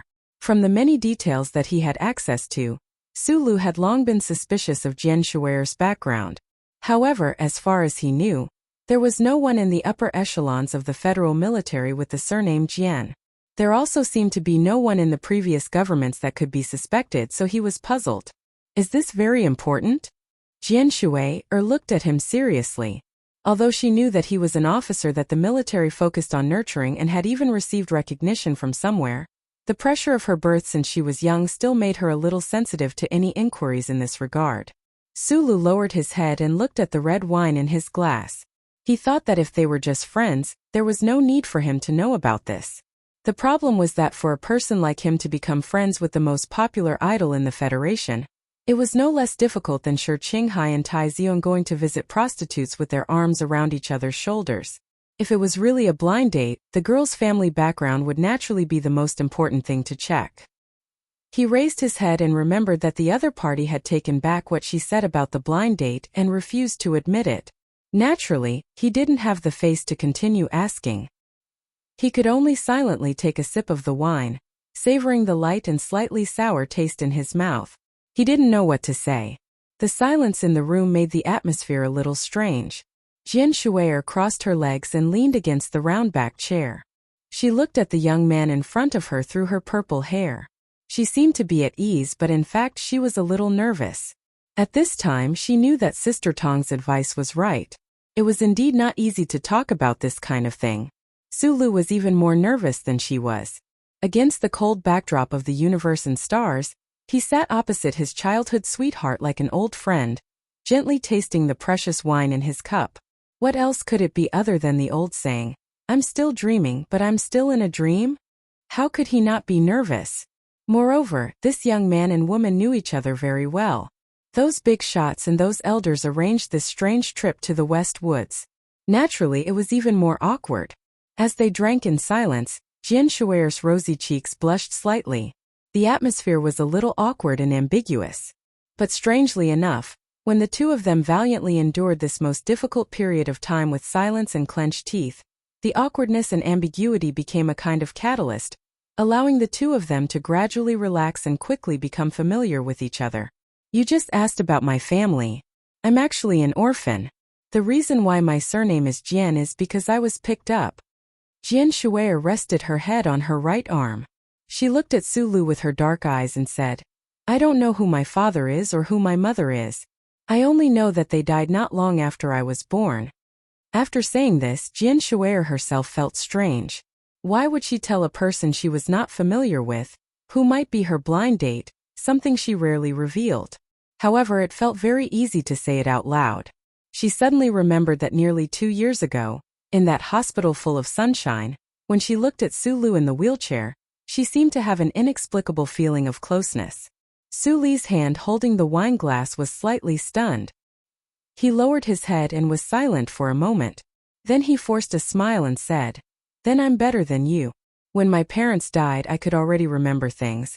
But when my poor little sister left, she didn't remember anything." When talking about the most unforgettable past in their lives, but rarely shown to others, the distance between the two of them seemed to be a little closer. Especially Sulu. He peeked at the face of the girl in the chair from the corner of his eyes. Just like when he was watching a concert in Linhai. He remembered many things in Donglin and his lovely little sister, Xianyi. I was on TV when I was 12 and then I started drinking red wine. Fortunately, I didn't drink until I became an idiot. Jian Shuai rubbed her fluffy purple hair and said with a smile, otherwise, Judge Hiying wouldn't have ruled against the UNICEF that year. Of course, Sulu remembered this part of the story. He looked at Jian Shuai's face, which was so close, and suddenly found that he couldn't find any adjectives to describe this girl's beauty. It was a little lighter than bright and beautiful beyond measure, but a little stronger than indescribably beautiful. You are really cute. Sulu nodded and said seriously. He thought that a real warrior should dare to face a brilliant life and a beautiful face. I hate it when people call me cute, because film critics always say that I only know how to pretend to be cute. Jian Shuai pursed her lips, and her smiling eyes narrowed into two curved lines. She said, the problem is that I was born cute. Why would I need to pretend to be cute? Su Li's body stiffened. He was shocked by the girl's invincible expression until his mouth was dry. He instantly recalled a dream he had once had, the most beautiful dream in his mind. In the dream, he was in a simple primary school in a mountain village.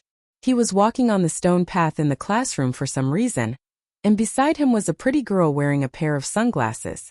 In the classroom, the national girl named Jian Shuai was playing the accordion, leading a group of tone-deaf children to softly sing a song called Red River Valley. From time to time, she would look out the window and smile at him. The content of the dream was very simple. Sulu just kept walking outside the classroom, but his heart was filled with happiness and joy that he had never felt before.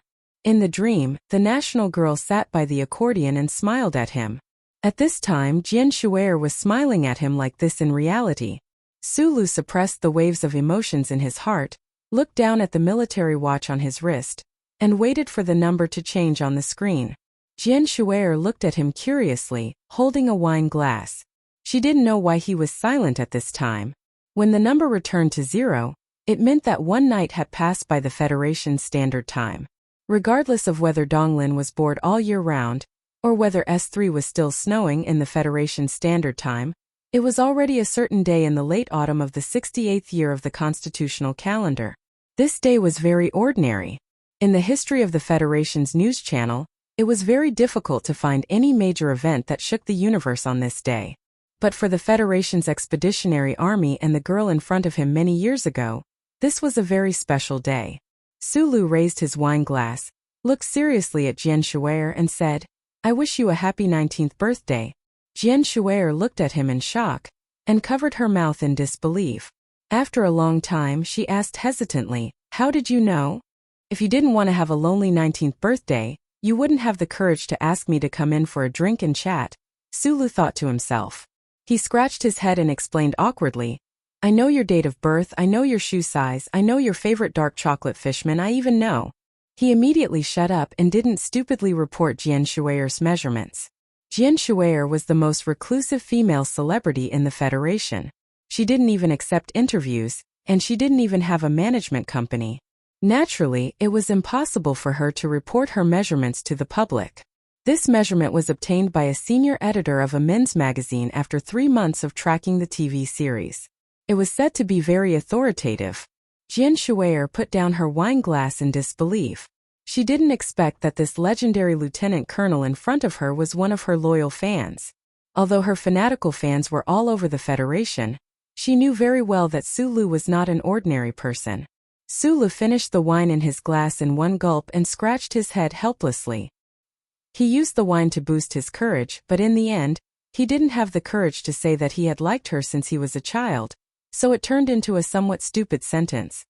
I grew up watching your TV series. Jian Shuai was stunned, and couldn't help but spit out the wine. She laughed out loud, but when she found that she had spat the wine all over Suli's face, she couldn't help but blush.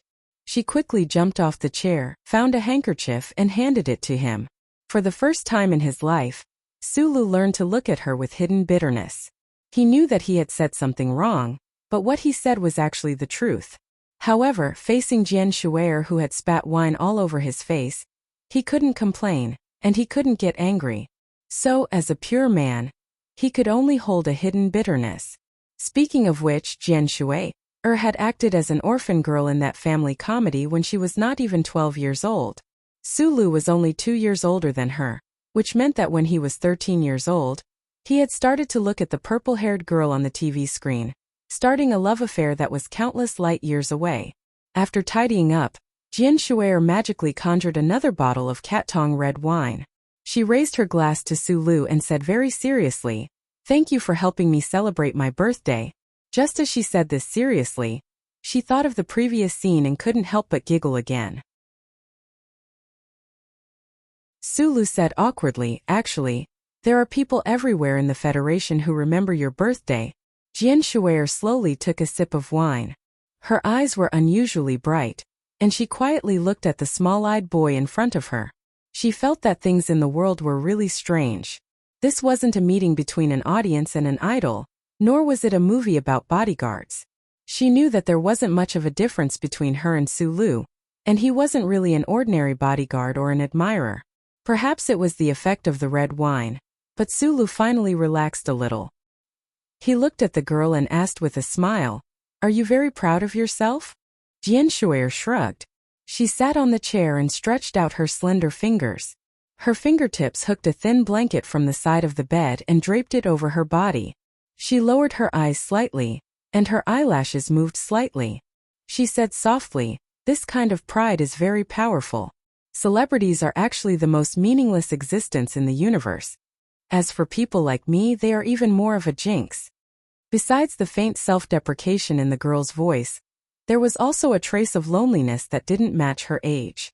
Sulu listened quietly and said silently in his heart, "No, at least you've satisfied the spiritual life of many people. Like me, like this uncle, like those miners in Donglin who have nothing to do. Tell me about yourself. To be honest, I'm really quite curious." Jian Shuer finished the red wine in her glass and looked at him with a smile. Her appearance was very moving. Sulu raised his glass in surprise and looked at the starlight outside the window for a long time in silence. Since escaping from Donglin, because of a certain identity that he couldn't see the light of day, he had never recklessly thought about his past. Today, on Jian Shuer's birthday, did he need to make an exception?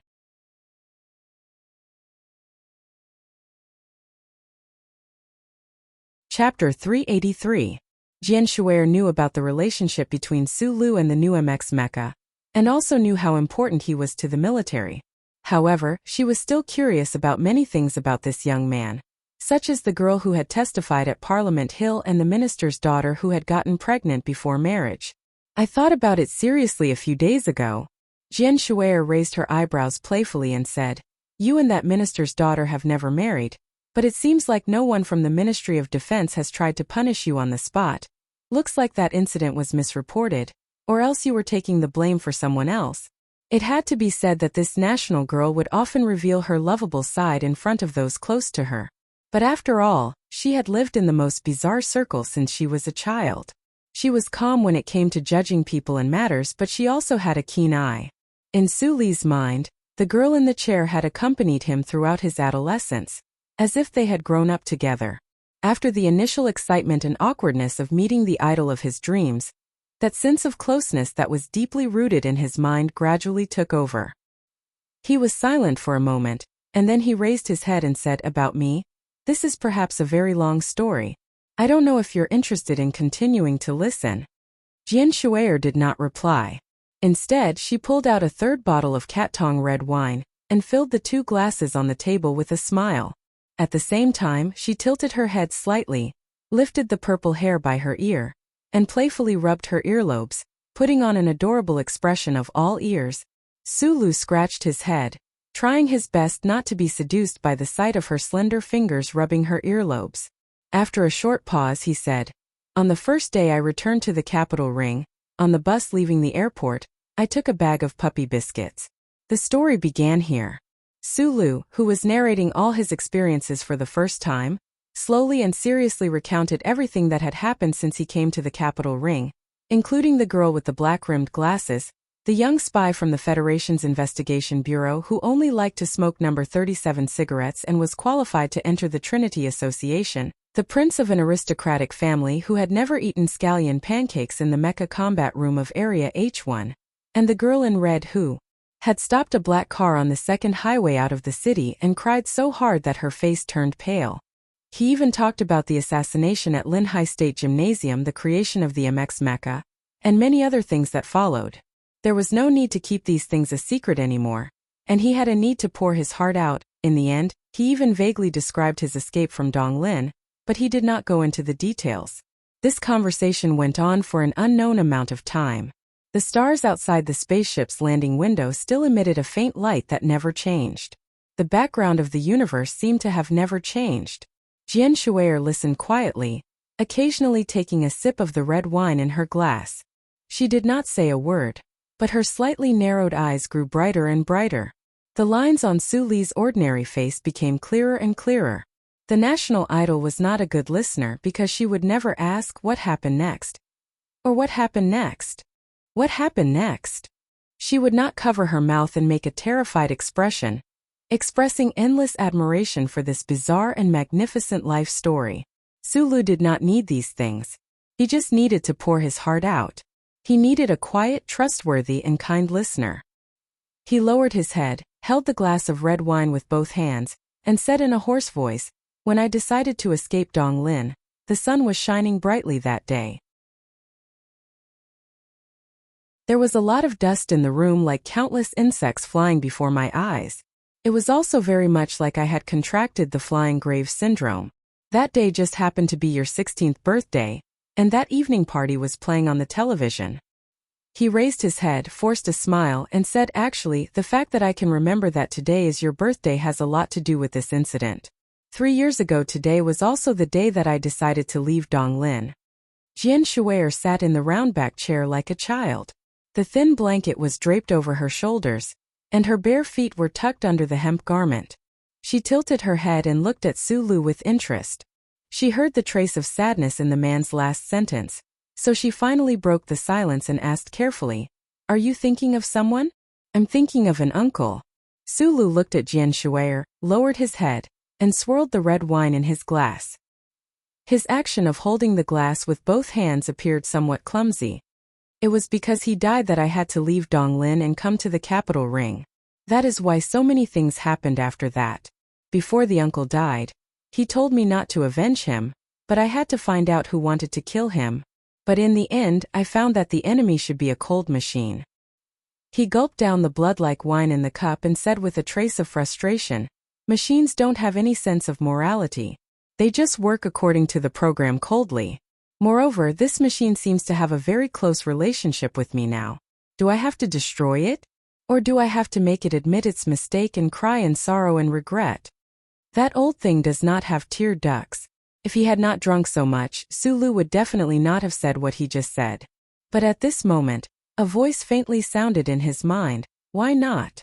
This voice was very illusory and disappeared in the blink of an eye. He who was drunk did not notice it. Similarly, Jian Shuier, who had drunk a lot of red wine and had rosy cheeks, also did not hear anything different from these words. "I remember my 16th birthday very clearly."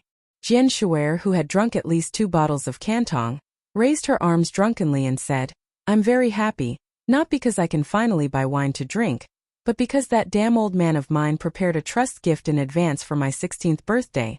Here it's this chain. It looks very inconspicuous, but I'm still very happy."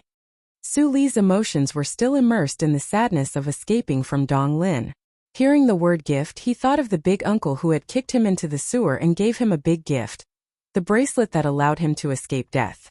He had drunk a little too much, so he moved over and placed his bracelet in front of Jian Shuier. At the same time, he grabbed Jian Shuier's arm and looked curiously at the bracelet. There was a row of very small symbols on the bracelet. Under the faint starlight, if Su Lu was drunk and still had a much sharper vision than normal people, he would definitely not be able to see it.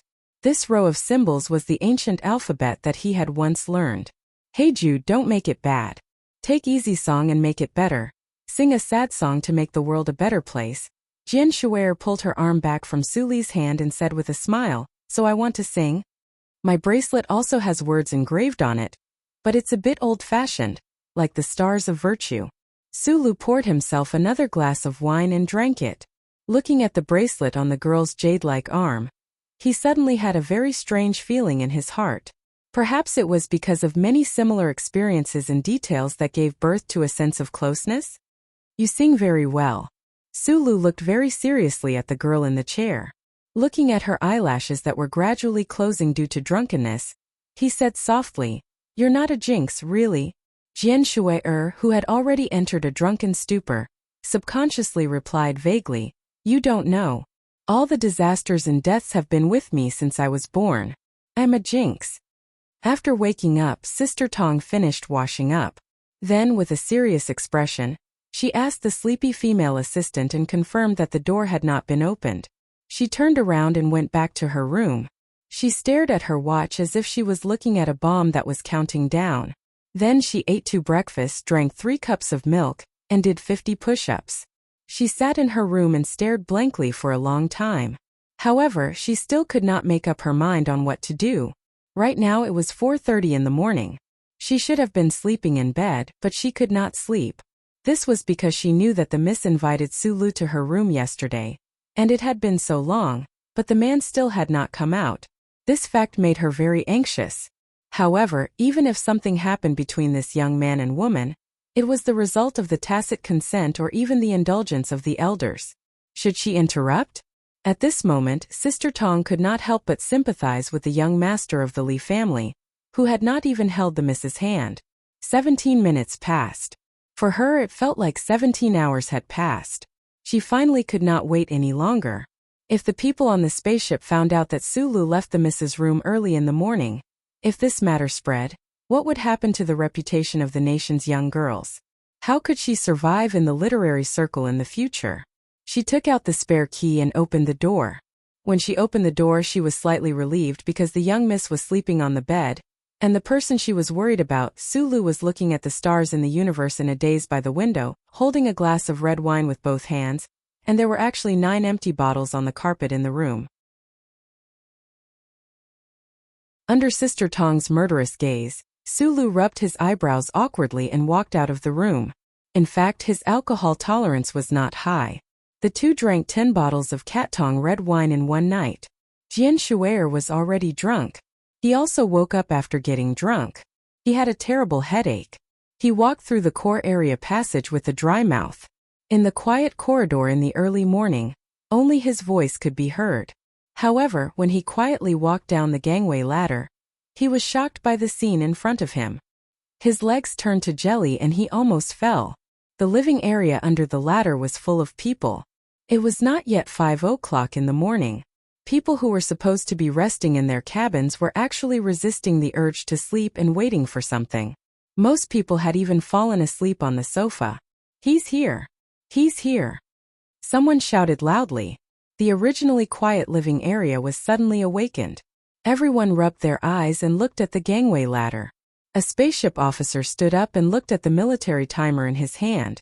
He said loudly, 15 hours 33 minutes, 42 seconds. From the moment Sulu walked into Jian Shui's room, the busybodies on the spaceship began to count down. Many people even resisted the urge to sleep and wanted to see the end of this good show. As the time announcement ended, the soldiers in the resting area stood up and naturally opened up a path. Looking at Sulu on the ladder, they began to enthusiastically applaud. There were also ear-piercing cheers and whistles in the middle. The applause was warm and the whistles were everywhere. The resting area in the early morning was very lively. Sulu looked at these people stiffly.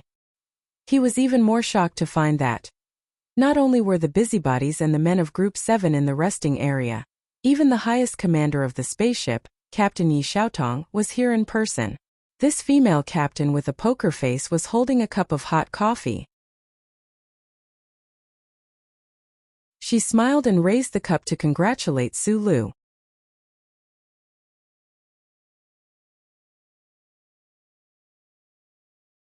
Chapter 384.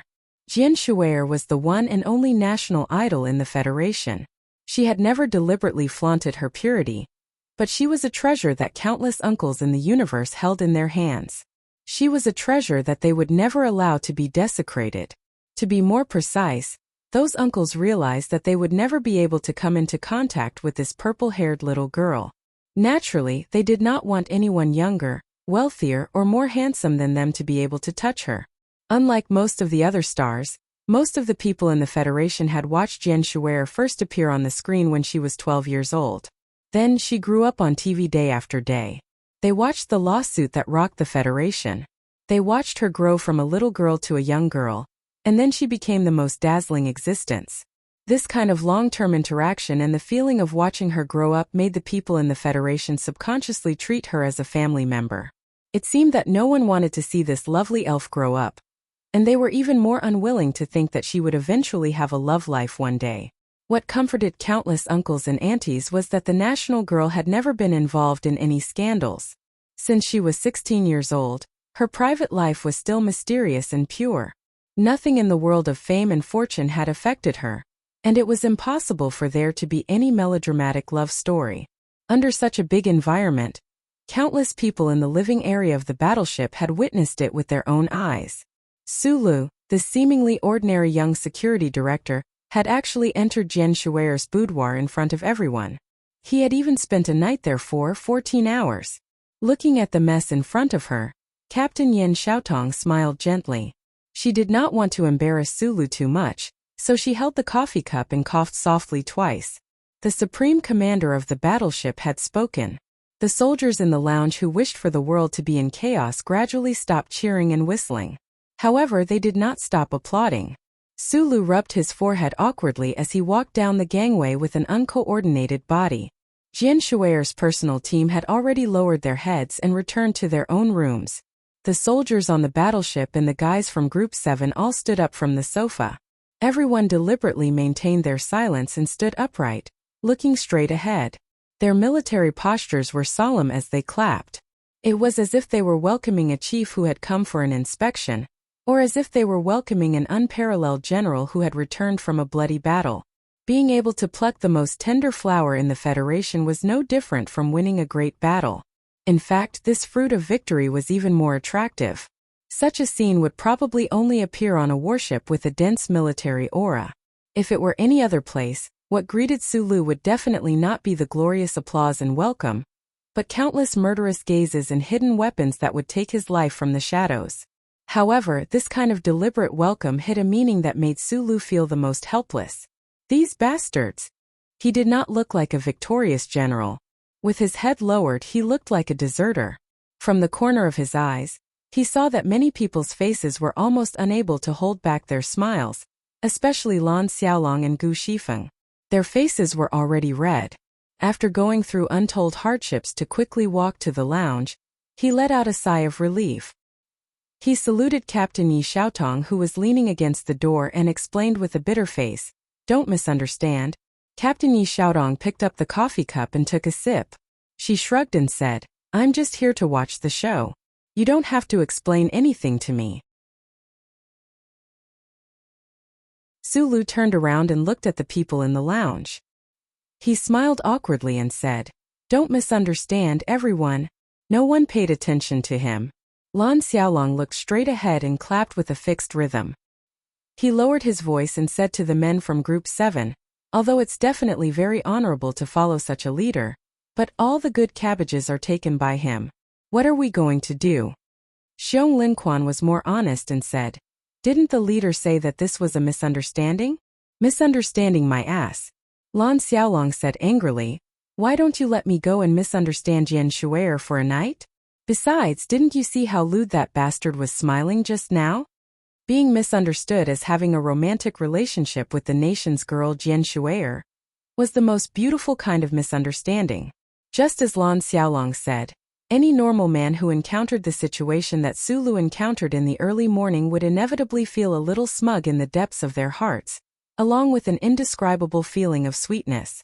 Although after some reflection, Sulu knew that this kind of thinking was wrong. At least he did not take Jian Shuai's feelings and reputation into consideration. However, he thought about it again. If it was a blind date, what was there to be afraid of being misunderstood? The so-called men or boys? During the rest of the journey, the people on the spaceship gradually got used to Sulu being called upstairs to Jian Shuai's room, although he did not set such an earth-shattering record of 14 hours. People were shocked to find that the nation's girl was probably really in love. If they were not on a spaceship, they would definitely immediately share this explosive news with all their family and friends. Then the entire Federation might be in a mess. However, only the people involved knew that the truth was not so. After that night of drinking wine, Su Lu and Jian Shui'er, whom he was protecting, did indeed become much closer to each other. However, they were just friends who could talk to each other. They were far from having any romantic feelings. In Su Li's eyes, Jian Shui'er was still an existence that was extremely distant. In Jian Shui'er's heart, this person who was asked to go on a blind date by her family. As long as the word blind date came to mind, the girl would inexplicably feel conflicted and did not want to think about these problems. The storm on the spaceship finally came to an end because of the evening party. Jian Shui'er walked down from the core floor and came to the rest area to have fun with everyone. She even stood on a very small stage and sang 3 songs for everyone. Seeing the nation's girl in front of them, the officers were shocked. They stood under the small stage and desperately took photos.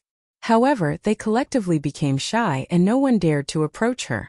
Then they heard Jian Shui'er's witty and cute explanation.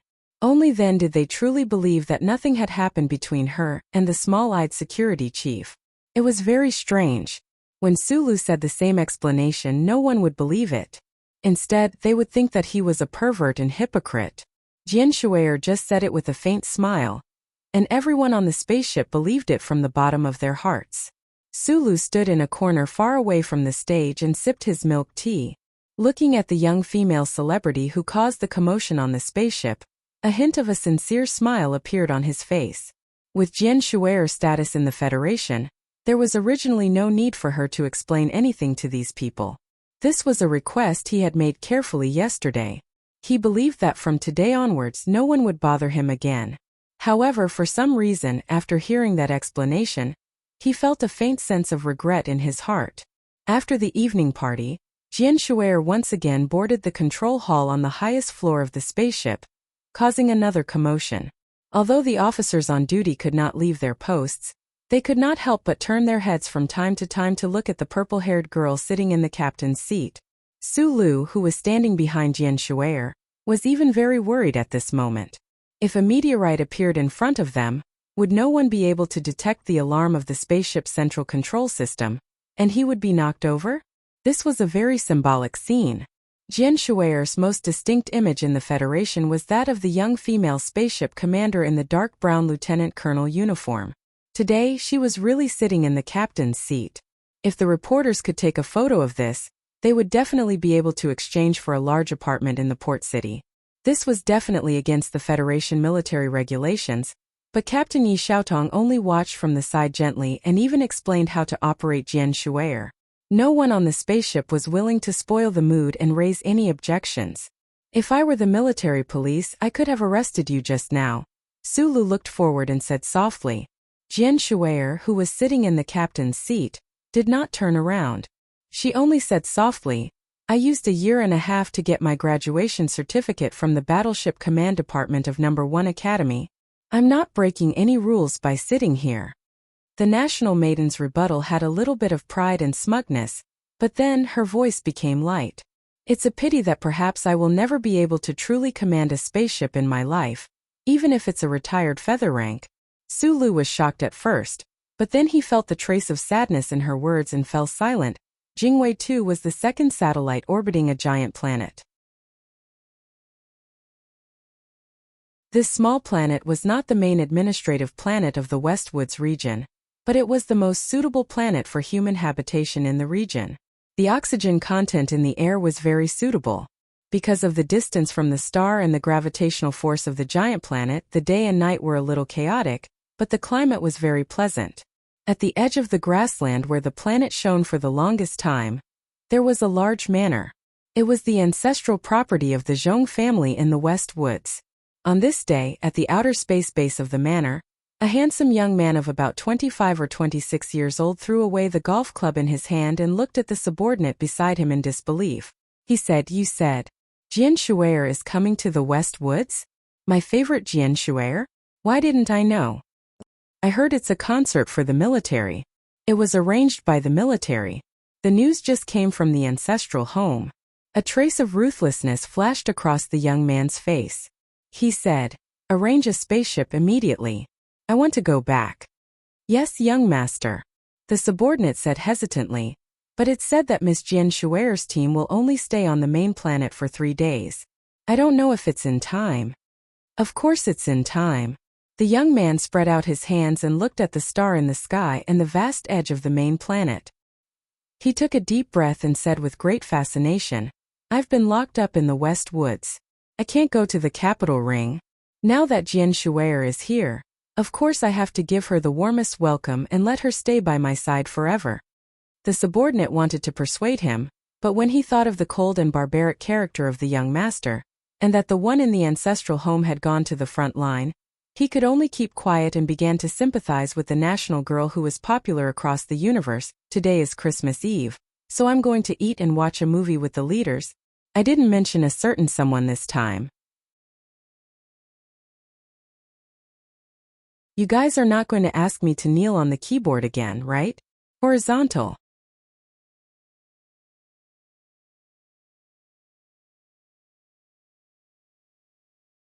Chapter 385. The Federation Type 2 battleship had the super ability to continuously travel in and out of the atmosphere. The microporous interlayer under the surface of the battleship had a cooling spray technology that turned the water vapor in the air into tiny droplets that covered every inch of the battleship's surface. It was 8 o'clock in the morning and the sun in the West Woods had just risen. It shone from the west and landed on the surface of the battleship. It shone brightly like diamond shavings. The huge body of the battleship with a crystal-clear surface was like an ancient god that squeezed through the layers of thick clouds in the sky and slowly landed on the military base below. Accompanied by a dull humming sound, a gust of wind as high as level 12 suddenly appeared on the Silan Chongfeng military base's number 1 landing platform. The ground that had been cleaned up a long time ago abruptly rolled up countless fine dust. 41 jet-stabilized landing gear landed steadily and slowly on the ground, but it still seemed to make the ground tremble slightly. A huge shadow suddenly shrouded the surroundings. The space battleship that carried the crew of the Victory Consort finally set foot on the land of the West Woods after a long space journey. The officers of the military base had received a top-secret order from the Ministry of Defense 2 months ago. They had seen so many space battleships taking off and landing on the ground that they had long been accustomed to it. But when they thought of the national girl in the Type 2 battleship, even they who were close to 50 years old and had high authority still felt a trace of curiosity and gratitude. He was curious about the most popular star in the universe. He was grateful that this big star had crossed the galaxy to come here and worked hard to help him. But because of the confidentiality order from the Ministry of Defense, the officers of the Chongfeng military base did not reveal the true mission of the space battleship. Thousands of ground logistics officers and soldiers in the base still did not know who was in the battleship. Otherwise, the base would have been in chaos today. The command room of the battleship finished connecting with the base and signed the relevant electronic documents. A fleet of more than 20 professional vehicles drove down from the passageway under the space battleship. Compared to the enormous size of the battleship, these vehicles looked pitifully small. Sulu got out of the driver's seat of the black car and lowered his head to look behind him. He noticed that Miss Jian Shuer was reading today's newspaper. He immediately raised his head and admired the battleship that had accompanied him for many days. The Federation's newest model, the second-generation warship, looked like a giant building block made of countless metal boxes. Because its body was too large, it was anchored on the surface of the base. Its shadow spread out continuously with no end in sight. It gave off an extremely shocking feeling. Isn't it a little too extravagant to take so many vehicles on a space trip? Sulu thought to himself as he watched the fleet of vehicles leave one after another. He was born in Donglin. Naturally, he knew best how scarce the resources of crystal mines in the Federation were. For the sake of a concert, they might have to use up 2 months' worth of energy from a civilian space navigation company. In his opinion, it was not worth it. The low-frequency humming sound had already ended, and the gales that filled the sky had long since subsided. Sulu stood below the gigantic warship, narrowed his eyes and looked up. Looking at the Federation's most terrifying gigantic weapon, he couldn't help but feel complicated emotions in his heart. This was his first time coming to the West Forest region. In the legends, this was the frontline region where the Federation and the Empire were entangled, where smoke filled the sky, where blood flowed like rivers. However, in the gentle morning breeze of the West Woods, he narrowed his eyes and took a deep breath of the fresh air. His gaze passed under the battleship and looked into the distance. Under the morning sun, on the other landing platforms of the Changfeng military base, more than 10 Federation battleships were taking off. Because they were very far away, they looked like more than a dozen small black dots. Also, the powerful roar of the crystal engines of those battleships could not be heard. However, one could imagine the busy and nervous soldiers on the landing platforms over there. Looking at this tense and solemn scene, Sulu faintly felt a sense of war that oppressed his heart. "Sign this document and then we will say goodbye." Captain Yi Xiaotong smiled and walked to Su Li's side. She handed over an electronic document and asked him to sign it. Sulu took it in confusion and looked at the top-secret catalog listed on the electronic document. His body suddenly froze and then he slowly raised his head. He frowned and looked at the exit of the battleship that was being lifted to the heavy-duty truck platform behind him. He stared at the box that was about to land on the platform and asked in shock, "Why are you giving this to me?" This box was extremely large, so much so that it felt incomparably exaggerated. It could at least fit several armored vehicles inside. The surface of the box was painted with dark green military paint, but it was unknown what was inside. "This is an order from the Ministry of Defense. Don't ask me." Although Captain Yi Xiaotong had a poker face, she was actually a very gentle female officer. She smiled and said, "But I think that the Ministry of Defense must feel that you are definitely the most experienced in controlling it. You want to protect Miss Jian Shuer well in the West Woods, especially at the front lines you will be arriving at in a few days. With it by your side you have a higher chance of success." Sulu laughed bitterly. He thought to himself, the Federation's top-secret MX mecha being handed over to a concert security director just like that. No one would believe this if he told this to anyone. The Ministry of Defense really trusted him so much. After signing the papers, Sulu looked at the MX mecha in the box again. He asked Captain Yi Xiaotong, "Where are you going next?" Captain Yi Xiaotong smiled and said, "After sending you all to the West Woods, the West Woods Frontline Command will be responsible for arranging your itinerary. As for us..." She turned her head and glanced proudly at the giant warship, and said, "We are going to join the Federal Fleet and go to the Night Scorpion Nebula to join the ranks of those sealing off the space channel. This big kid needs an official name." The rules of the Federal Fleet were as such. Warships that had not been to the front lines and had not made any contributions in battle, no matter how advanced or powerful they were, could not have their own names. They could only have a serial number. Sulu was silent for a moment, then raised his right hand and saluted the captain. He said, "I wish you all the best at the front lines." "Definitely." Captain Yi Xiaotong calmly returned the salute. At this time the base was extremely busy. Jian Shuer naturally could not get down from the black car, and caused trouble for the military. She sat quietly in the back and read the newspaper. Occasionally, she would look up and see what Sulu was doing outside the car. Although she did not hear what Sulu said to Captain Yi Xiaotong, she knew that Captain Yi was about to leave. A faint and complicated feeling surged in her heart. She waved at the middle-aged female captain through the glass. The main administrative planet of the West Woods region only had 5 administrative states. The victory concert was not held here, but at the more dangerous frontline planet. In the itinerary planned by the Department of Defense, Jian Shuer and her team would adjust here for 3 days to adapt to the slightly different environment of the capital ring. After that, they would head to Planet 5460. The Department of Defense arranged for them to stay in the Department of Defense's office in the West Woods. The name was very common, but it was the most expensive and most secretive hotel in the West Woods region. The war between the Federation and the Empire had been going on for a long time. This hotel had to continuously receive high-ranking military officers from the capital ring. Whether it was the facilities or the security, it was second to none on this planet. "Are you feeling better?"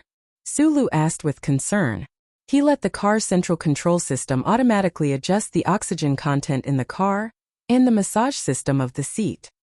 He looked at the rearview screen and asked with concern. Jian Shuer, who was sitting in the back, gently lifted the purple hair on her cheek. Although her eyebrows were still slightly furrowed, she did not want to worry too many people, so she nodded softly. Humans had always been lucky in the universe. Before they met the Empire, the colonial planets they developed among the stars were always suitable for human habitation, which made the Creator jealous. Especially the three main administrative planets of the capital ring, the natural environment was basically the same. Even philosophers could not explain this problem. The environment of the main administrative planet of the Westwoods region was also more suitable for human physiology. However, the oxygen content in the air and the planet's gravity were higher than the capital rings. Sulu had been practicing the 10 postures for a long time, so his body had an extremely strong power. Naturally, he did not feel these problems, but for ordinary people like Jian Shuier, it was still a little uncomfortable to be here for the first time. Although the itinerary was still confidential, Sulu was very careful.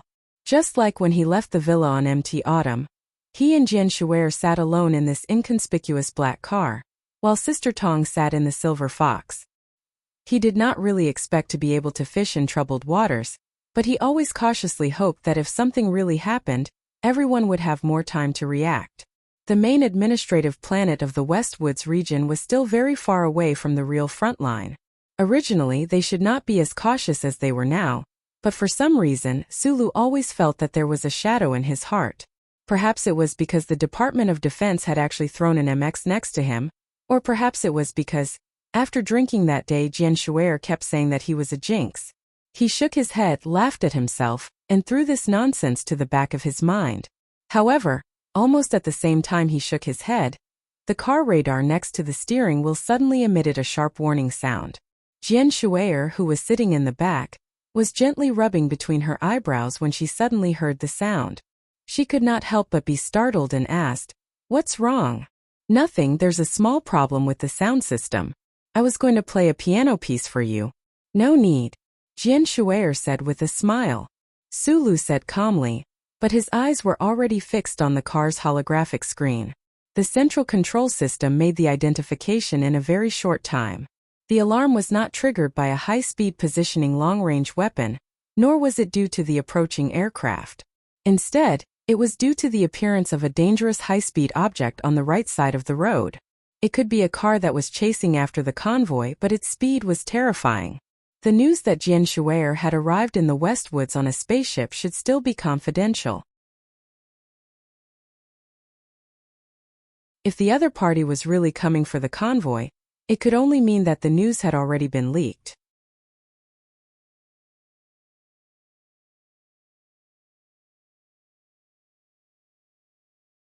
Chapter 386.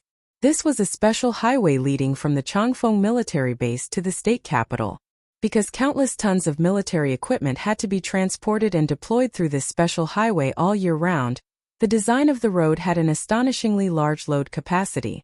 The blackened and flat road, the design of the hard cement without the automatic heating structure, and the fully enclosed high-elastic anti-collision walls on both sides of the road allowed the design speed of this highway to reach up to 360 km per hour. These two numbers actually exceeded most of the highest-level roads in the capital ring. But today, Suli's fleet was not traveling fast, never exceeding 80 km per hour. On the one hand, it was because there were too many professional vehicles in the fleet, but more importantly, it was because of the existence of the heavy multi-axle heavy truck in the fleet. The fleet was moving together with this huge monster, so it was impossible to increase their speed. Especially when Sulu issued a warning to the members of Group 7 from the black car that there was a vehicle approaching at high speed. The entire fleet, under the leadership of the 7 dark green military vehicles, not only did not speed up, but instead slowed down a little.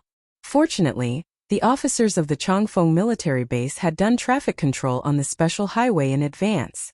Except for the vehicle that was approaching at high speed through some unknown means, there were no other vehicles on the special highway. Otherwise, they would have been extremely dissatisfied with the fleet that was as slow as a snail. At the same time the warning was issued, the vehicle with the radar warning had already caught up to the rear of the fleet. This was an extended white Duran brand limousine. Not to mention what kind of wealth this style of Duran represented, just the modified exterior decoration was already extremely luxurious.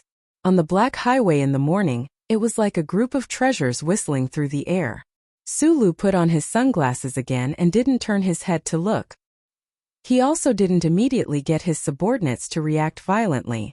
After all, this white Duran limousine hadn't shown any hostility yet. Moreover, he believed that if the other party was here for Jian Shui, they definitely wouldn't have thought that the nation's young lady was sitting behind him in this inconspicuous black car. However, this white limousine roared and slowed down beside Suli's black car, moving side by side with the black car. At the same time, a voice sounded from the car's speaker. "We warmly welcome Miss Jian Shui to the Westwoods. Seems to be one of your admirers." Sulu frowned and looked at his left hand. The extended Duran limousine was constantly playing a warm welcome speech, and a poem appeared on the ultra-thin holographic screen on the side of the limousine. Yes, it looked strange, but there was indeed someone who had the money and time to do such a thing to an extremely expensive Duran limousine, so that he could write some nondescript words on it. The white limousine said, "You are my rose, you are my flower, you are my lover, you are my concern."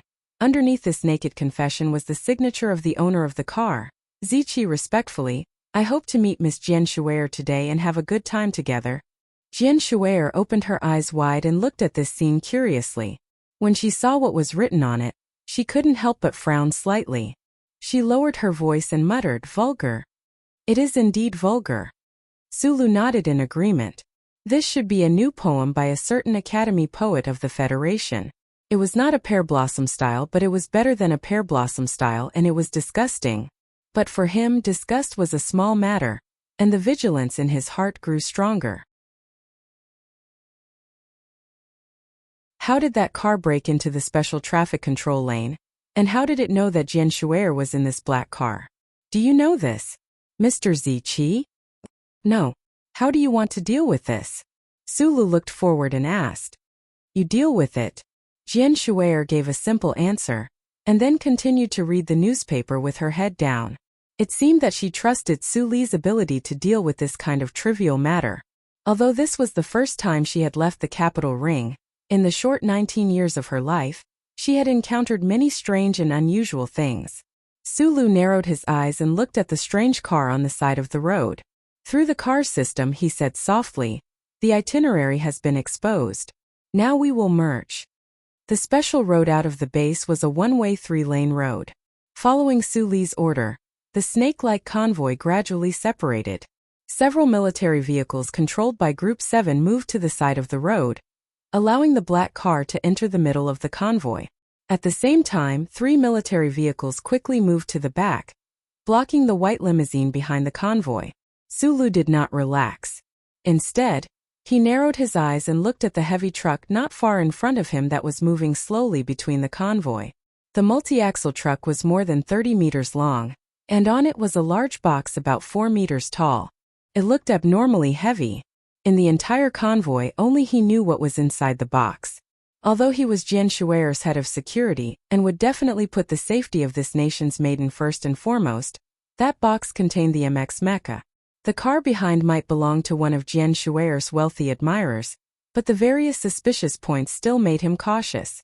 He could not allow that car to get close to the multi-axle truck and pose a threat to the Federation's most advanced MX Mecha. This was the Westwoods, the frontline region between the Federation and the Empire. Who knew if there were any Empire spies who could penetrate the light of the charter? No one knew if there were any seeds of the Empire that had taken root and sprouted here. He had to be careful in everything. The one-way 3-lane road was completely blocked by 3 dark green military vehicles. The white limousine had no choice but to slow down. The driver, wearing a black standard brimmed hat, looked at the scene in shock. He asked his superior beside him, "It looks like there's a military escort. What's wrong with the military? We're not from the Empire." The middle-aged man sitting in the passenger seat watched as the black car gradually disappeared into the middle of the convoy. He could not help but frown. Today, he was fully in charge of the task of welcoming Miss Jian Shui. Even if he could not invite that nation's maiden into the car, he should at least open a path for the convoy. How could he be blocked at the back? Moreover, in his opinion, the dark green military vehicles blocking the road were just for show. They did not even dare to hang a decent military plate. They were probably employees of some security company in the capital ring. In the land of the West Woods, even the most powerful people in the capital ring had to be careful, the middle-aged man thought with a serious expression. What kind of person was the young master? Naturally, he wouldn't personally welcome this so-called star. However, if he couldn't handle this matter properly and leave a deep impression in the star's heart for the young master, he really didn't know if he could live until tomorrow. Squeeze in. The middle-aged man waved his hand in annoyance and gave the order. In his opinion, these so-called bodyguards and security companies should know that he represented the family force as long as they saw the Z license plate hanging on his limousine. They would definitely not dare to stop him. Just as the white limousine was about to forcibly overtake the convoy, a soft voice came from the military vehicle in the middle at the back of the convoy. The military is carrying out a mission. All unrelated vehicles, please slow down immediately and do not interfere with the convoy's progress. Bai Yulan gently put down the communicator and stared at the rearview screen with a pair of daggers. As a person who often did private work in Celine, he knew better than anyone what kind of power Initial Z's license plate represented in this barren land far away from the capital ring. However, he was now Su Li's assistant, and no power could make his heartstrings tighten in the slightest. Besides, Su Lu had said earlier that this was a military mission. In a military mission, any vehicle that tried to interfere with the convoy's progress could be killed on the spot. The middle-aged man in the white limousine knew this very well. However, in the land of the West Woods, his family had been in the limelight for too long. They did not even take the president of the Federation seriously. How could he be scared off by a single sentence from Bai Yulan? The middle-aged man heard the warning from the military vehicle in front of him and waved his hand indifferently. The white limousine instantly accelerated. In less than 2 seconds, it was ready to speed up from 30 kilometers per hour and catch up with the convoy. In the dark green military vehicle, Lu Jiao turned his head to look at Bai Yulan and said, "It seems to be that family's car." Bai Yulan looked forward and said softly, "We are carrying out a mission. Do you want me to teach you what to do?" Lu Jiao's heart tightened and he cursed a few times. Then he slammed on the brakes and turned the steering wheel back. The auxiliary balancing system instantly entered into position. The dark green military vehicle, under his excellent control, was like a battleship that suddenly fell apart. It instantly lost speed and swerved horizontally to block the special road. The white limousine could not react in time and slammed into the dark green military painting that was swerving horizontally. Although the 7 military vehicles did not have military plates, they were more advanced and powerful than the standard military vehicles of the Department of Defense. The equipment for this trip was personally applied by Bai Yulan. The shell company did not care about the cost at all. The 7 military vehicles looked very ordinary, but in fact they were all equipped with mechanical rams under the surface of the vehicles. As for the chassis, it was made of a super-strong alloy chassis. In the words of Master Schiller's absurd comedy, it looked like a razor, but in fact it was a hairdryer. It looked like an ordinary military vehicle, but in fact it was a heavy armored vehicle. Unsurprisingly, the white Duran limousine slammed into the rear of the military vehicle. With a loud bang, the body of the vehicle was suddenly crushed and twisted. It looked like a crispy biscuit. It was horrible to look at. Although the speed was only 40 kilometers per hour, such a direct and brutal collision with a trace of primitive ruthlessness still turned this unimaginably expensive white limousine into a pile of scrap metal. "Follow the convoy," Bai Yulan said softly. Lu Jiao nodded and silently stepped on the gas pedal. He drove the military vehicle that only had a few scratches on its paint. During this process, from the beginning to the end, they did not look back at all. They did not care about the 2 people who were covered in blood and embarrassed as they crawled out of the limousine.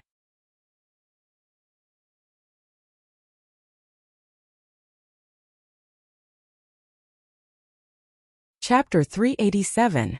The middle-aged man covered his bleeding forehead and crawled out of the car in a daze. He stared blankly at the motorcade that was roaring away. Because he was too dizzy from the crash, his legs were weak as he stood on the road. He did not understand what had happened at all. Although the white Duran limousine was not as powerful as the special military vehicle that Nutshell Mobility had spared no expense to build, It was still the result of the most advanced technology in the Federation. Its safety features were excellent. Therefore, although the body of the limousine was severely deformed and twisted like the fried dough of an S3, the middle-aged man and the driver were not in any life-threatening danger. They were only bruised and bleeding. Fortunately, Jian Shui'er's motorcade had been traveling at an extremely slow speed. The relative speed at the time of the crash was definitely not more than 70 kilometers per hour. The middle-aged man was a butler. This butler was a person with a very high status in the West Woods. He had never been to the capital ring, and had never interacted with the other members of the 7 great families. In his opinion, his family was definitely a godlike existence in the West Woods. He was used to relying on his family to be high and mighty. Previously, when he was brutally knocked over by the other party's military vehicle, he still could not recognize the fact until he crawled out of the limousine. After a long time, the middle-aged man finally woke up with a trembling body. Looking at the motorcade that was long gone, he stamped his feet nervously, lifted the hem of his white suit, and carelessly wiped the blood on his forehead. With a sobbing voice, he called his young master. "You idiot! Didn't you reveal your identity?" A young man's calm voice with infinite pride came from the other end of the phone. "You can't even do such a small thing." They said they were on some military mission, but they could at least see the license plate of the limousine, the middle-aged butler said with a bitter face. He could not understand this matter. The conspicuous Z on the white Duran limousine's license plate represented an extremely prominent family name in the West Woods. Why would a mere Federation star's motorcade dare to use such a barbaric and bloody method to stop him? "You're saying that they know who you represent?" On the other end of the phone, the young man's voice became cruel and rude. He said gloomily, "A star came to the military, but those guys in the capital ring are so mysterious. Get your ass back here. Don't embarrass yourself. I'm preparing a welcome party in the hotel. I'll give you an explanation then." Standing next to the white Duran limousine that was in tatters and smoking, the middle-aged butler was about to kneel down. He said humbly, "Young master, a nobody like me doesn't need an explanation. I just can't let you be wronged." The middle-aged man couldn't help but feel a chill in his heart. The bodyguards of the celebrity team seemed to be too tough, but in the blink of an eye he calmed down. No matter how tough they were, they could only kneel on the ground and beg for mercy when they met the people they served. The white limousine caused a mess. Regardless of whether the person who signed the letter Ziki was an admirer of Jian Shui'er, it at least confirmed one thing. Jian Shui'er's itinerary, which was arranged by the Department of Defense, had been seriously leaked the moment they set foot in the Westwoods, or even before that. Because of this, Sulu was vigilant. He did not listen to the reports from his subordinates at the back. Instead, he directly ordered the entire motorcade to speed up. Before noon, according to the charter map, they passed through the ring highway of the capital of Sunset State and arrived at the Venus Hotel by the sea. The name of the Venus Hotel was very cliché, but the extremely conspicuous sign at the front door of the hotel, the dazzling star of the Federal Army, easily drove away all the cliché, leaving only a sense of awe and power, because this was the Westwoods office of the Department of Defense of the Federation. In the past few decades, the Venus Hotel was not only responsible for receiving countless high-ranking military officers who came to participate in the Rotation War, but it also played a more important role. It was the guiding and coordinating organization between the Federation government and the local political forces of the Westwoods region. The motorcade drove into the open parking lot behind the Venus Hotel. Not far away, they could see the clear blue sea water and the silvery white beach through the palm trees. Although there weren't many girls playing in the water under the noon sun, hovercraft could be seen from time to time on the white waves of the sea. The professional sound, lighting, and computer equipment needed for the concert did not need to be unloaded. The professional security equipment on the military vehicles were all transferred down and began to be deployed along the weak points of the hotel's defense. This was a military hotel. Logically speaking, it should be very safe, but Magnolia, who was in charge of the security measures, did not relax. Group 7 had the security authority issued by the Department of Defense, so the hotel's military security department could only watch as they tormented their own expensive facilities, unable to stop them. Jian Shui'er was still wearing the casual sportswear with the hoodie. The wide brim of the hoodie covered her striking purple hair, and the loose-fitting clothes made the girl's body appear particularly petite. Sulu wore sunglasses and walked beside her in silence along a pre-marked path. They walked into the hotel from the back door, and prepared to take the direct elevator to the luxury suite on the top floor. Amid countless crisp electronic beeps, everyone went through the Federation's electronic monitoring network's second-level identity verification process. Being in the Westwoods, the identity check was obviously more stringent than the Capitol Ring. 7 of the members of Group 7 were under the command of Gu Shifeng to set up the electronic security settings. At this time there were not many people around Jian Shui'er, so it did not take too long. Everything was going smoothly, but when they stood in the luxurious corridor and waited for the special elevator, an accident that no one expected happened. The wooden door at the end of the corridor that looked unusually calm suddenly opened on both sides.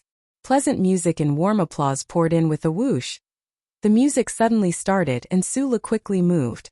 Before anyone could react, he blocked Jian Shui'er behind him. On his left, Magnolia, who had been lowering her head, also quickly put her right hand into her trouser pocket, ready to throw the beautiful military knife at any time. The rest of the members of Group 7 reacted slower, but it still took them less than half a second to grab the weapons hidden in their clothes and travel bags.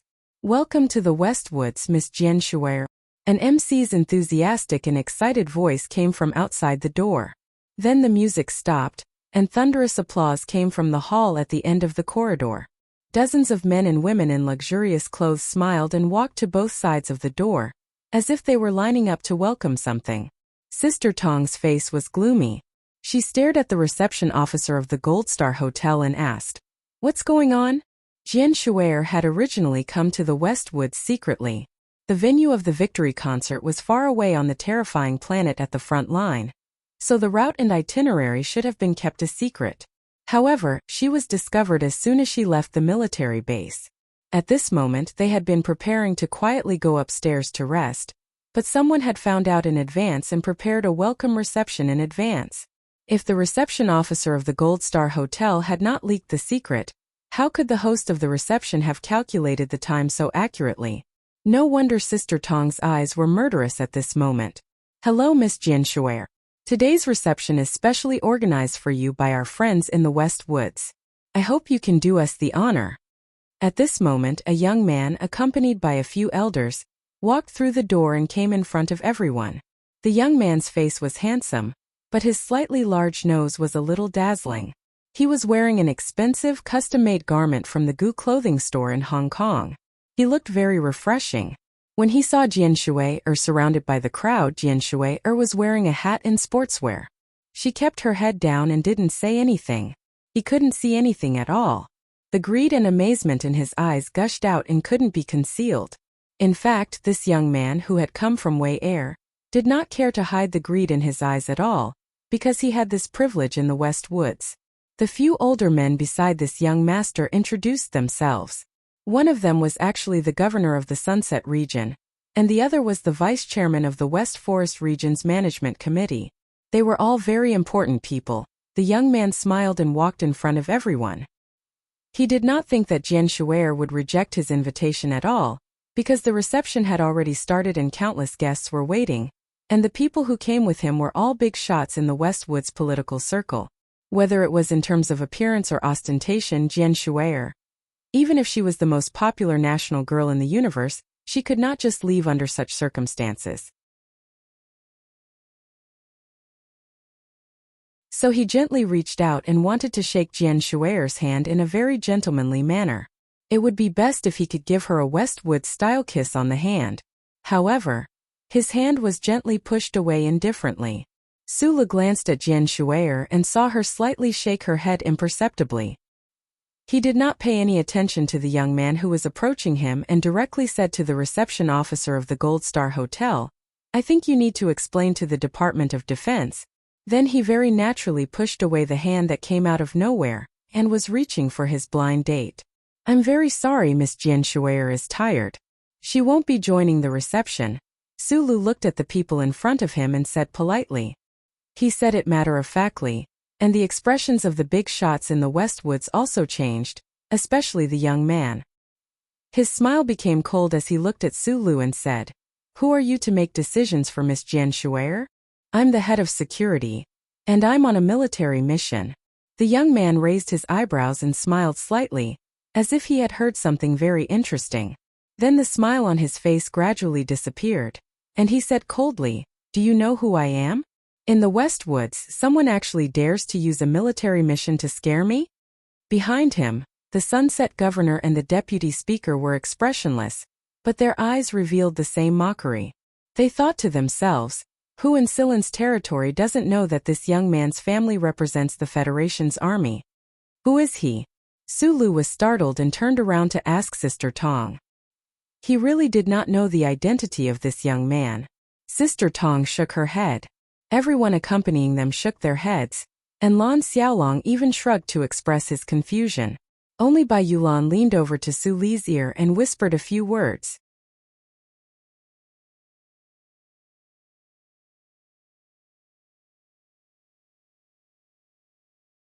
Chapter 388. Bai Yulan had led Team 7 to do some illegal work for the government, and she had also done a lot of private work. They spent most of their time at the edge of the Bermuda sector, so they were no strangers to the big shots in the West Woods who had a wide influence. For people like them who walked on the edge of life and death, if they could not find out who was in charge of this sector, they would be in a lot of trouble. Therefore, on the special highway, Lu Jiao only glanced at the license plate of the white limousine and knew that the troublemaker was from a powerful family. In the past, even if it was a government mission, Bai Yulan would not want to offend these local tyrants in the West Woods. However, it was different now. His boss was Su Lu, so he knew better than anyone else about Su Li's background and temperament. Therefore, he only reminded him in a low voice. After all, the relationship between Su Lu and that family was a little complicated. It was only now that Su Lu knew the identity of the young man in front of him and why he was so strong. This person was called Zhong Ziki, a direct descendant of the West Woods Zhong family. He was ranked second in this generation and was known as Zhong Erlang. Zhong Ziki's father was the eldest brother of Commander Zhong of the West Woods.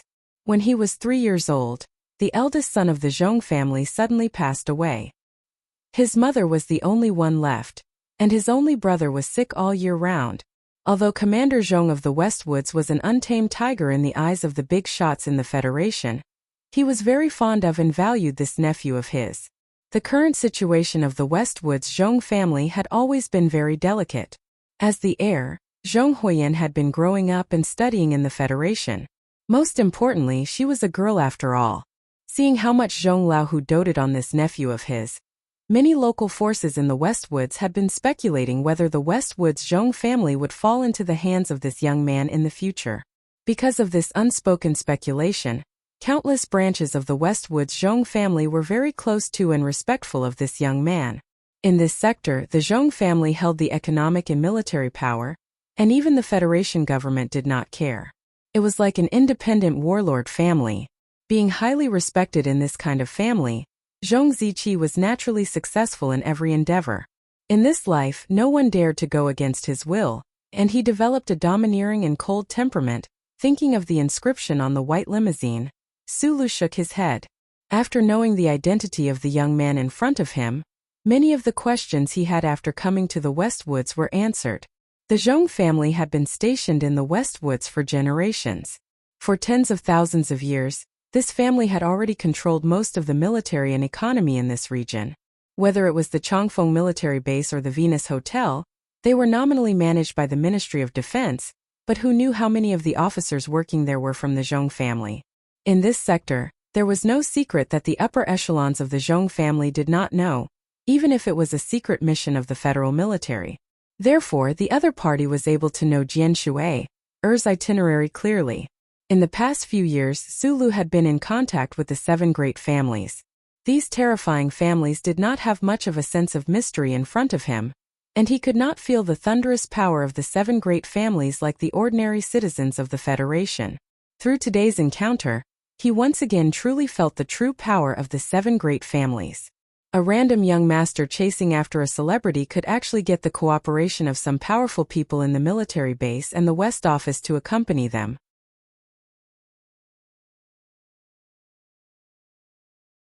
They could even get a governor and a deputy speaker to accompany them. The atmosphere in front of the elevator corridor was a little strange. The expensive carpet seemed to have sensed the anger of the Westwood's Zhong family after being insulted, and it was trembling in fear. Sulu lowered his head and listened to the report in his earpiece. He confirmed that Gu Shifeng had already taken control of the Venus Hotel's security system and the elevator, and that the members of Team 7 had also finished cleaning up the top floor. He looked up and asked Jian Shuer behind him, "You go up first. I'll take care of this." The national girl, who was wrapped in a hooded tracksuit, nodded slightly and walked into the elevator under the personal protection of Magnolia. Several members of Team 7 had serious expressions on their faces as they gripped the strap-on guns at their waists.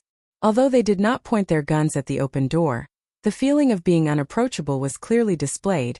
Zhong Ziki was fanatically obsessed with Jian Shui, or otherwise, he would not have caused such a big commotion today. However, his obsession was not the love of the national girl as a spectator, but the strong desire of a scion to possess all the beautiful things in the universe. However, from the beginning to the end today, even after knowing his identity, Jian Shuer still didn't take off her hat to look him in the eye. She didn't say a word and just walked into the elevator silently, preparing to leave. A strong sense of disappointment and irrepressible anger welled up in his heart. He looked at the elevator and said in a deep voice, "Very good. Miss Jian Shuer is tired. Go up and wash up. Change into a dress and rest for a while. The guests will be waiting for you downstairs for 15 minutes. I hope Miss Jian will not disappoint everyone. Don't disappoint me." In his heart, the national girl was his goal. As for her identity as a superstar, it was not in his eyes at all. His gloomy words revealed a strong force that did not allow for negotiation. If Jian Shuer did not appear at the reception after 15 minutes, what would happen? The second young master of the Zhong family, with the face of a group of dignitaries, made such a threat at the Golden Star Hotel in the West Woods. Anyone with the slightest ability to think would be frightened. However, what shocked and angered the people of the West Woods was that not only did the bodyguards in front of them with guns look normal, even the seemingly delicate idol did not seem to hear him. Her footsteps were normal as usual. Sister Tong, who was the last to enter the elevator, pressed the floor button with a blank face. Through the gradually closing elevator door, she looked at the second young master of the Zhong family, who had a slightly twisted and ugly expression. She thought to herself, "These collateral members of the Zhong family are indeed the rumored bastards of the capital ring. They are so far away from the capital ring that they are too conceited. They did not even know the real identity of the young lady before they dared to come here and make trouble." The celebrities who welcomed Jian Shuer at the entrance had already noticed the abnormality of the situation. The hotel's MC hurriedly explained a few words, saying that Miss Jian Shuer had gone upstairs to tidy up first. He finally managed to fool them, but most people still smelled a trace of something wrong. "Miss Jian Shuer is here to give a military concert. I, Zhong Erlang, dare not be rude." Zhong Ziki looked at Su Lu and said coldly, "But who do you think you are? How dare you stand in my way? I don't care if you work for Black Hawk or Whitewater. In the West Woods, if I don't want you to be a human, you won't be a human." The meaning of this sentence was very clear. Jian Shuer was famous in the universe, and this time she was working for the military. No matter how arrogant Zhong Ziki was, whether in terms of influence or other aspects, he couldn't really hurt Jian Shuer, and if he was not satisfied later, Jian Shuer's subordinates would become the target of his venting.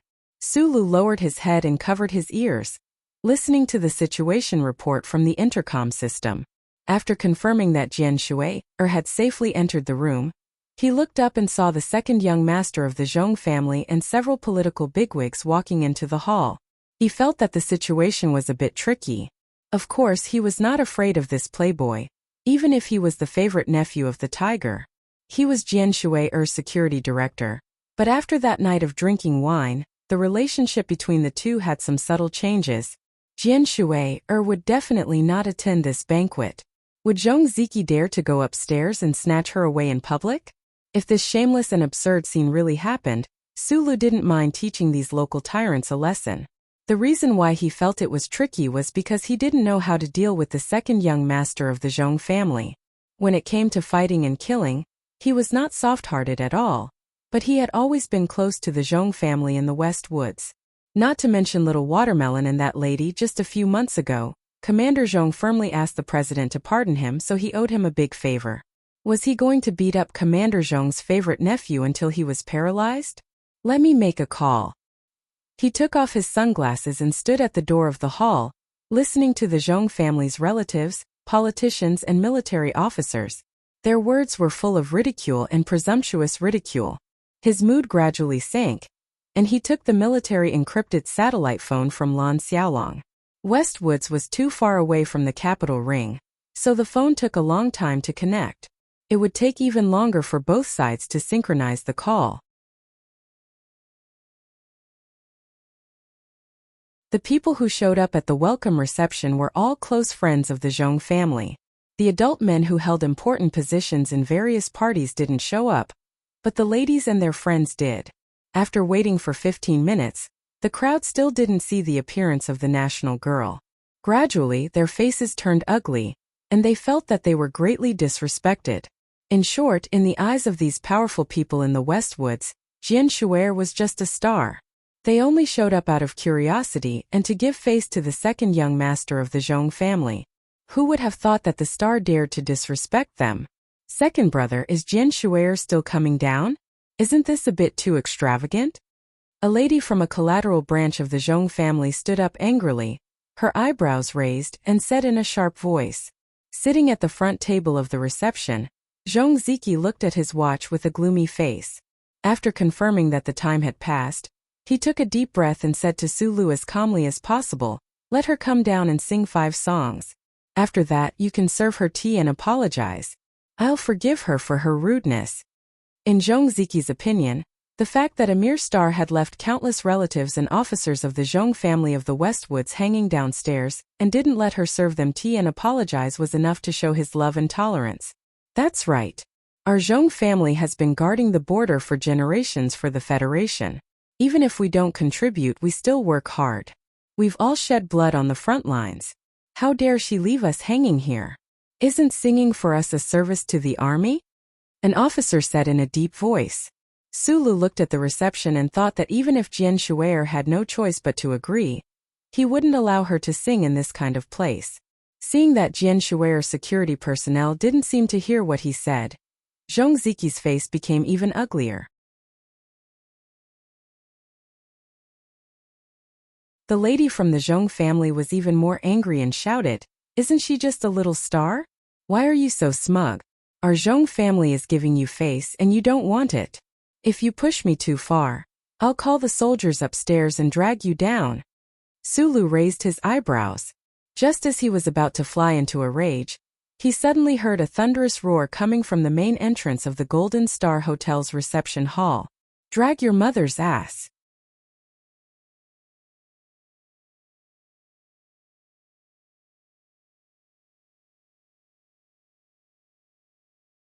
Chapter 389. The young lady of the Zhong family was sitting at the table next to the main entrance. She had thought that she could see the distant sea view and bask in the sun from there. In such a good environment for afternoon tea, she would listen to Jian Shuer sing a few songs and take a picture with this national girl with a hint of pride.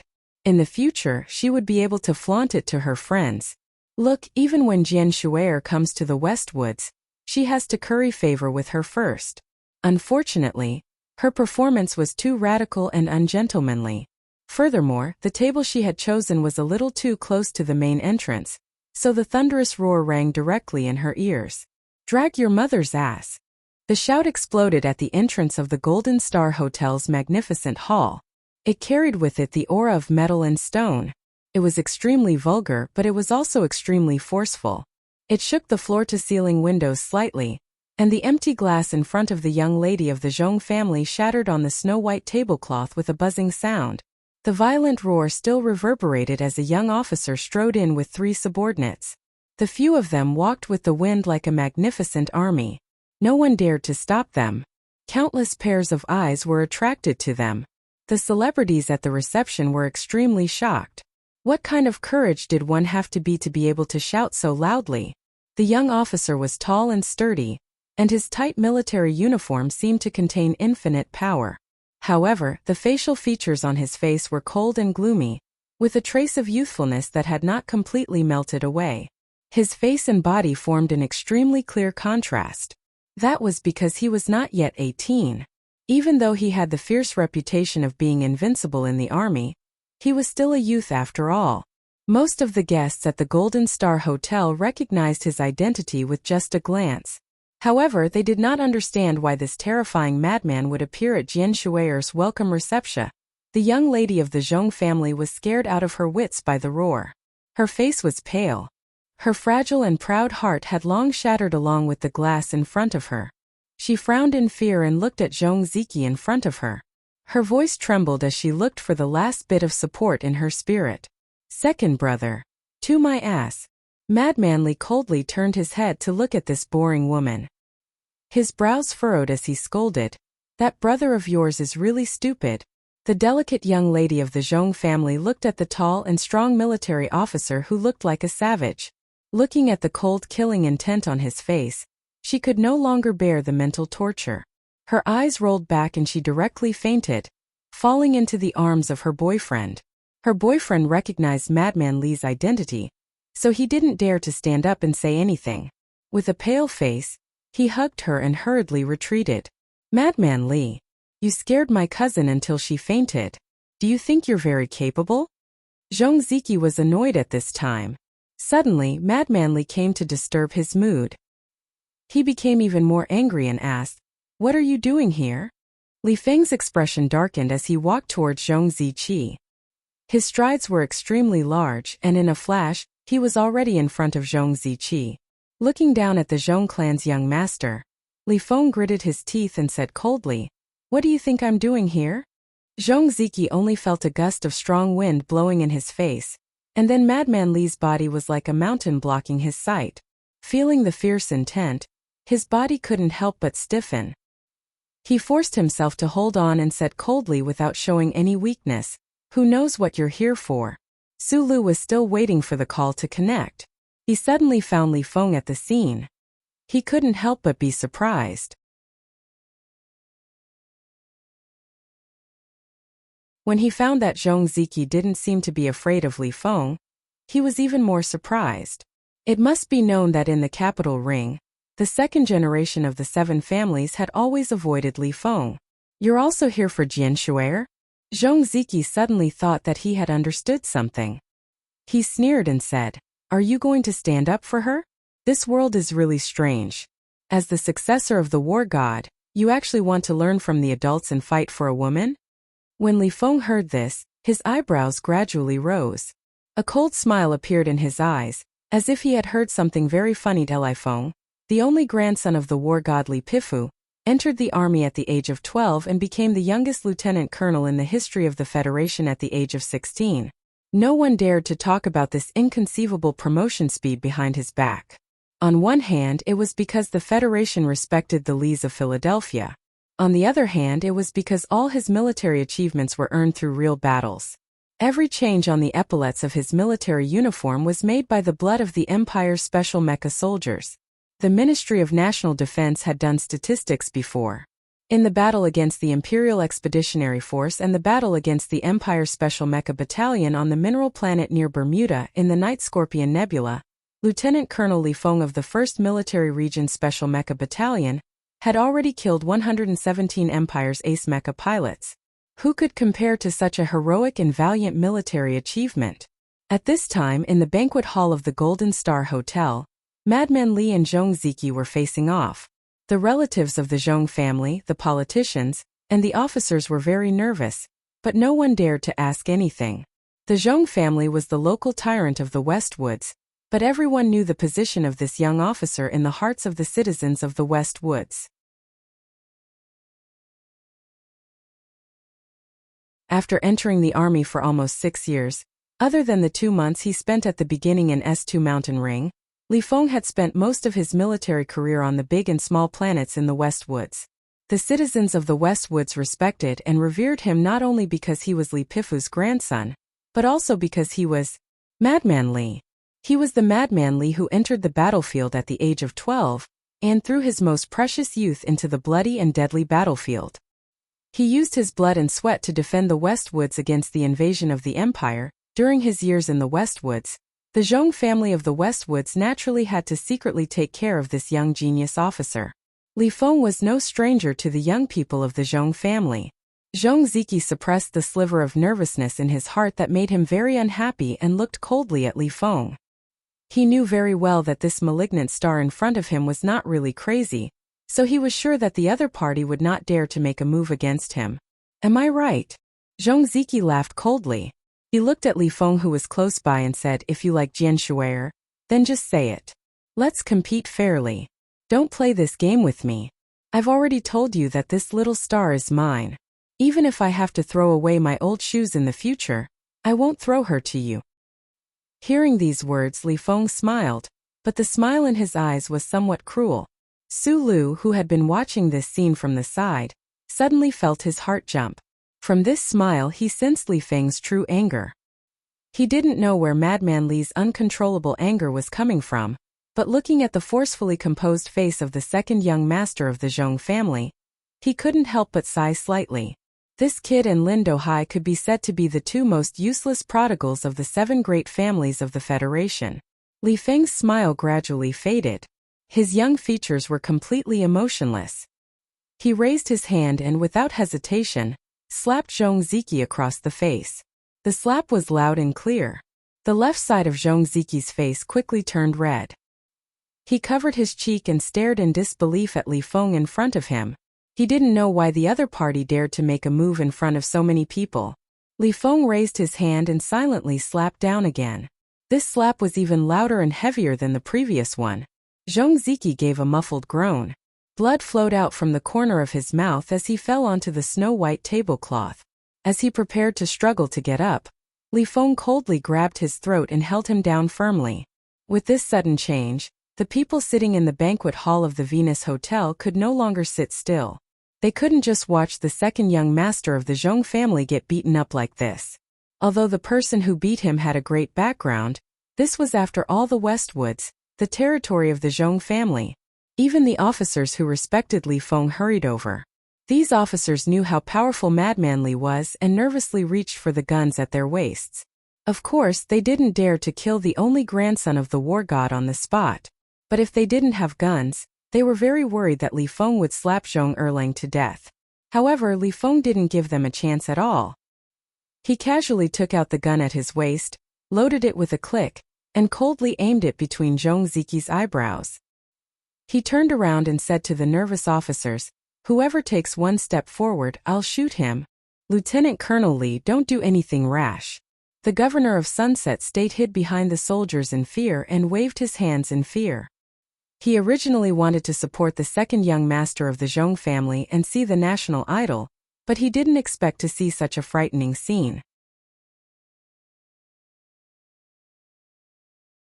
Although he was a big figure in the political circle of the Westwoods, he was sandwiched between the Lees of Philadelphia and the Zhong family in the Westwoods. He didn't have the courage to do anything. Li Fengli ignored this person. He looked coldly at the surrounding officers and said, "Throw away your guns. I'll take on all of you by myself." The officers' faces were very ugly. Looking at the second young master who was pressed on the table and the cold military pistol pressed between his eyebrows, they didn't dare to take out the guns at their waists, but they also didn't dare to throw away their guns, as Li Feng said. "One person fighting all of you alone, how arrogant was that?" These Silan officers knew very well that if Madman Li were to challenge them all on his own, they would still be the ones to be beaten until they vomited blood and fainted in the end. They would still be the ones to be beaten until they vomited blood and fainted. At this time, Zhong Ziqi showed a trace of the Zhong family in the Westwoods. Although he was arrogant and unscrupulous, he had learned a trace of his uncle's tiger aura. He was awkwardly leaning on the table, and his eyebrows were in pain because of Li Feng's gun, but he still arrogantly roared, "Shoot if you have the guts. I'll see how you explain to your grandfather."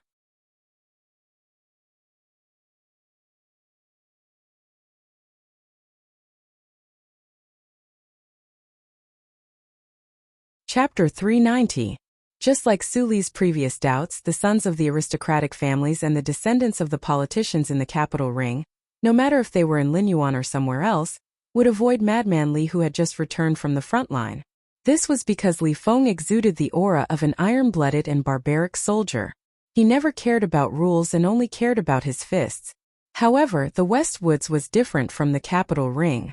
This was the front line of the war between the Federation and the Empire. It was customary to compare the size of one's fists here. The Zhong family of the Westwoods was also fundamentally different from the other aristocratic families. The Zhong family had been in charge of the 4th military region of the Federation for generations. Most of the men in the family had been on the battlefield. Although Zhong Ziki never had the opportunity, he had also studied at the Westwoods Military Academy. He was not like the other aristocratic families who would be scared and run away like a little white rabbit when they saw Madman Li with his tough military style. At this time, Zhong Ziki had a cold gun barrel pressed against his forehead, but he still dared to roar at Madman Li. Other than the legacy of the Zhong family of the Westwoods, more importantly, the entire Zhong family of the Westwoods knew very well how much they had sacrificed to guard the border for the Federation. For decades, the soldiers of the Westwoods shed blood and shed blood. They fought hard against the Imperial Expeditionary Force again and again to bring peace and prosperity to the core of the Federation's capital ring. It could be said that they had worked hard and contributed a lot. The most important thing was that the Zhong family had guns in their hands, so they were confident. Li Feng was the only grandson of the war god, but if he really dared to shoot the favorite nephew of the Zhong family's tiger, he would have to pay with his life in this kind of atmosphere. Even the old man who was on the shore of Lake Feiqing, and whose heart was in the Federation universe, might personally hand Li Feng to the Westwoods people in order to appease the Westwoods people. Why do you want to shoot me? Zhong Ziki had already felt Madman Li's undisguised killing intent. Suppressing his emotions, he grabbed the gun and roared, "If you can't give me a reason today, I'll still win this case even if we go to Philadelphia." In the eyes of everyone present, the Zhong family of Westwoods was hosting a reception to welcome the nation's young ladies for the second young master. Although it was a little overbearing, what did this have to do with Li Feng?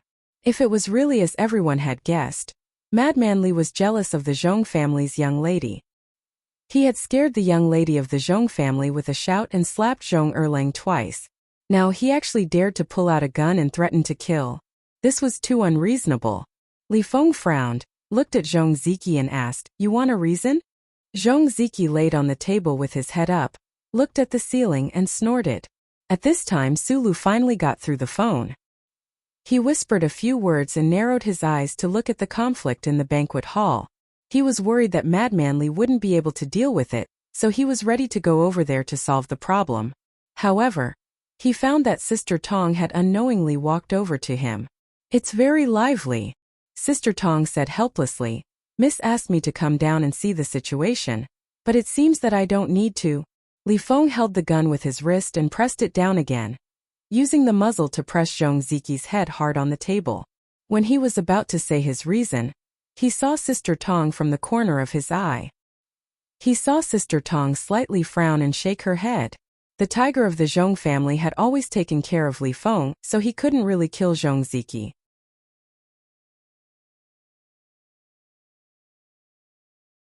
However, at this time, when he was about to say his reason, Sister Tong shook her head to express someone's attitude. Li Feng frowned and suddenly thought of the words he heard outside the hotel. "If I say my reason, what will you say?"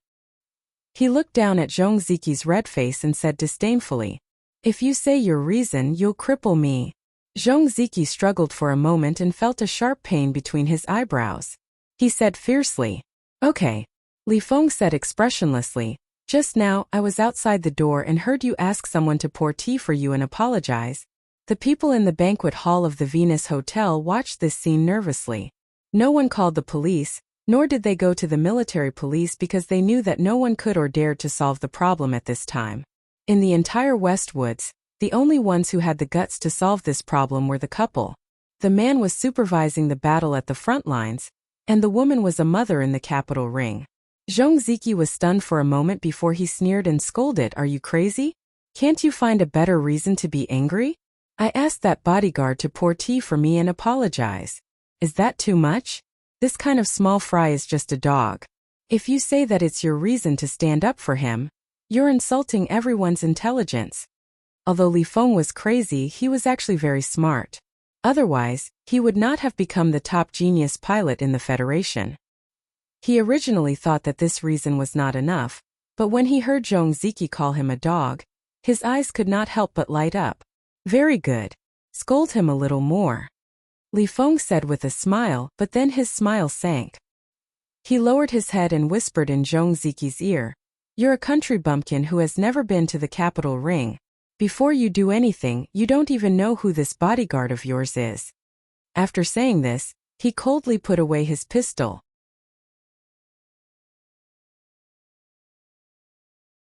Zhong Ziki straightened his body with difficulty.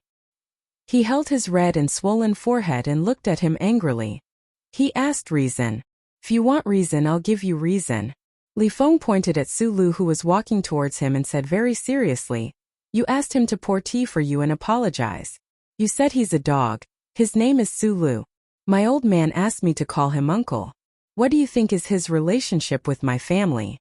Li Feng looked at Zhong Ziki expressionlessly and said, "If my uncle is a dog, then I'm a dog too.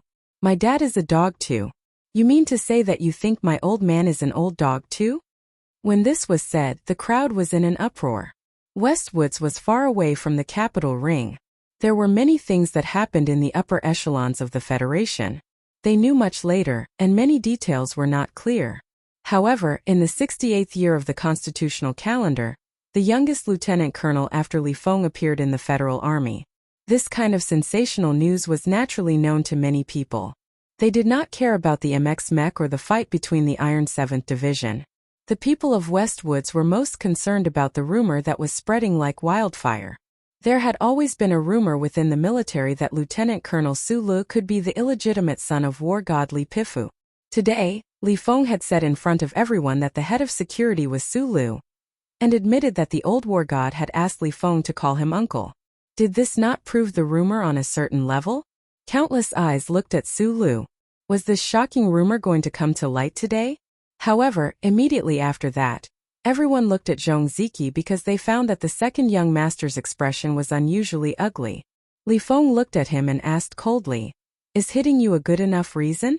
After a long time, Zhong Ziki recovered from his shock. He was furious. How could he have thought that he would be connected to the Lees of Philadelphia, just because he casually scolded a head of security? In all honesty, even if he was given 10,000 guts, he would not dare to say that war god Li Pifu was an old dog in front of so many people. He did not hesitate. He glared fiercely at Su Lu, spat, and said, "Today I've been tricked by you uncle and nephew. Madman Li, if you really want to cripple me, you can do it." Li Feng's previous rage had nothing to do with Su Lu. He had not yet vented the anger in his heart. Thinking of the words used Shu's celebrity, his smile became colder. He said, "How would I dare to cripple you? It shouldn't be a problem to make you unconscious for a few days." After saying this, the young lieutenant colonel silently flipped his iron elbow. It whistled up and hit Zhong Ziki's forehead.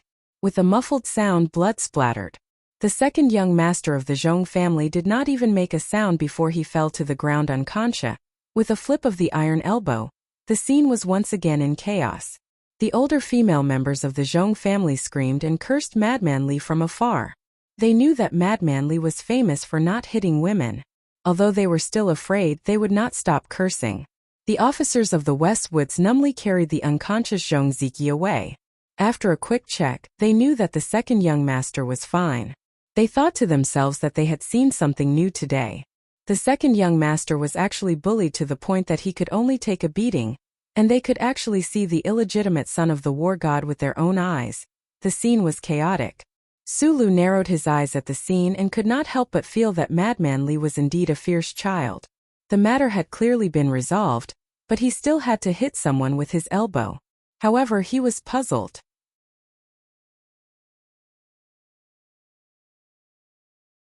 Madman Li would never stand up for him, so where did his anger come from?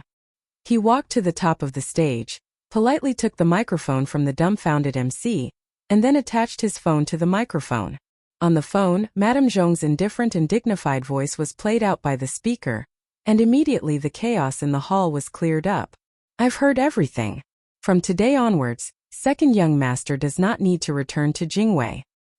He will be grounded in the old house until the commander returns from the front line. Madame Zhong was on the capital ring, thousands of kilometers away. She said to her family members in a deep voice, "Don't you all have too much time on your hands? How dare you mess around with him? Get the hell back."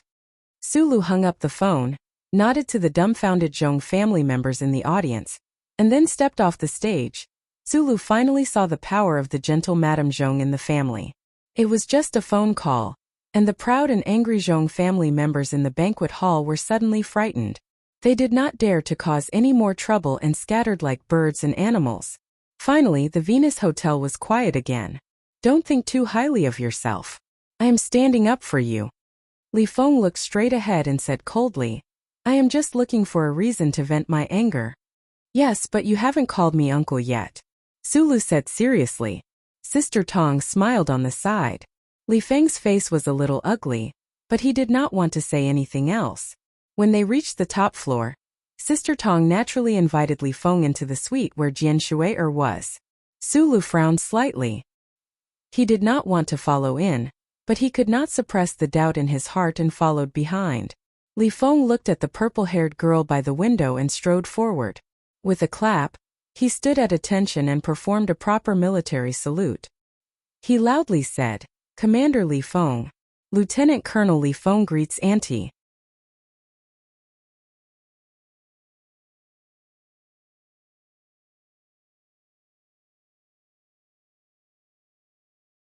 Chapter 391.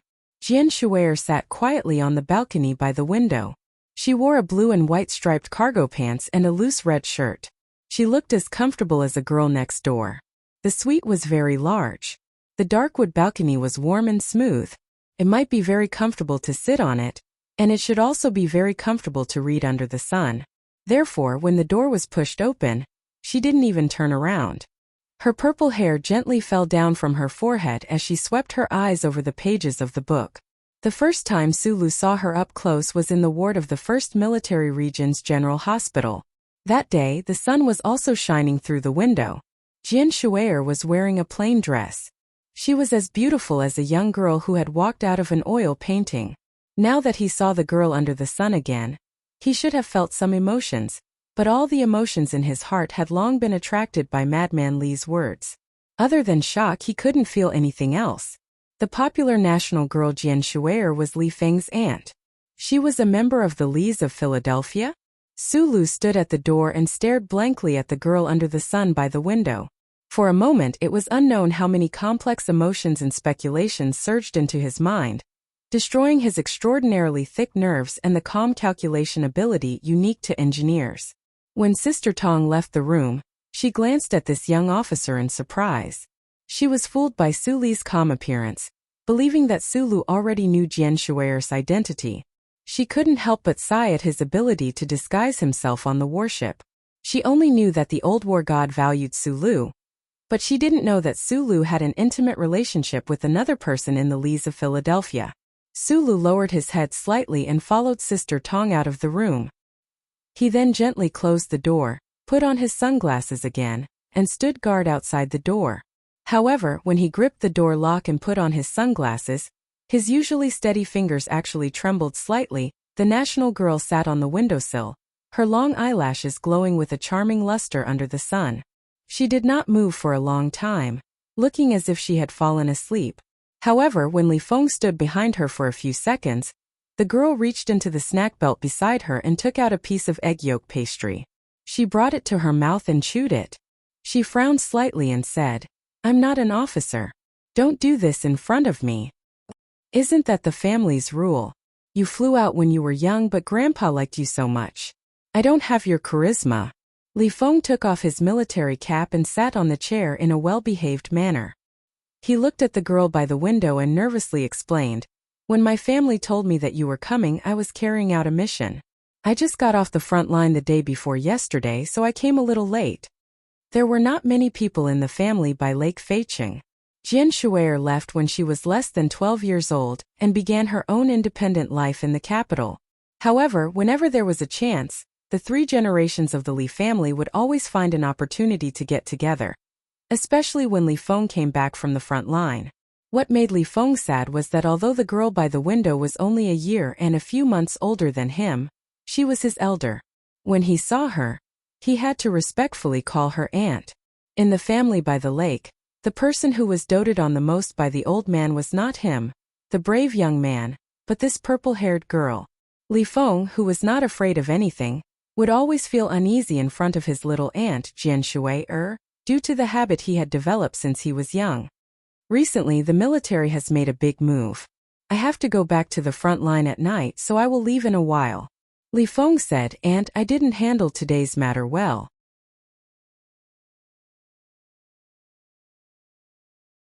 Please don't blame me. Jian Shuier put down the book and turned her head to glare at him unhappily. She handed over the bag of synthetic egg yolk and said, "You only know how to fight and kill every day. This kind of thing can be solved by directly calling Mrs. Zhong. Even if you don't have the face to do so, it's fine to let the old man do it."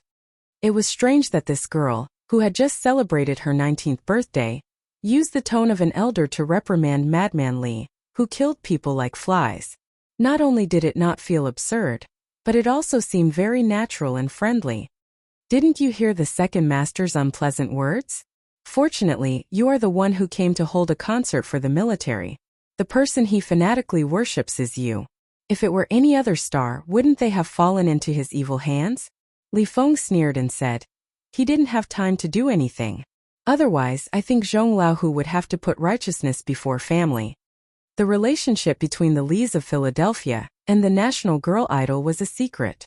The big shots in the Federation who vaguely knew about this only knew that the two were related by blood, but they didn't understand the real purpose of the military god forcibly blocking this relationship. Li Xiuzhu tried his best to pursue Jian Shuier. On the one hand, it was because of love, but at the beginning of the blind date, who could say that the old man wearing the small round hat was not trying to establish a close relationship with the most powerful family in the military? Lady Tai knew that after the blind date arranged by Li Jiedu, she went to Philadelphia to meet the old man. She directly expressed her dissatisfaction with the Li family's attempt, because she was the only one who knew the purpose of the Lis of Philadelphia blocking this relationship. You are alone in the front line, be careful.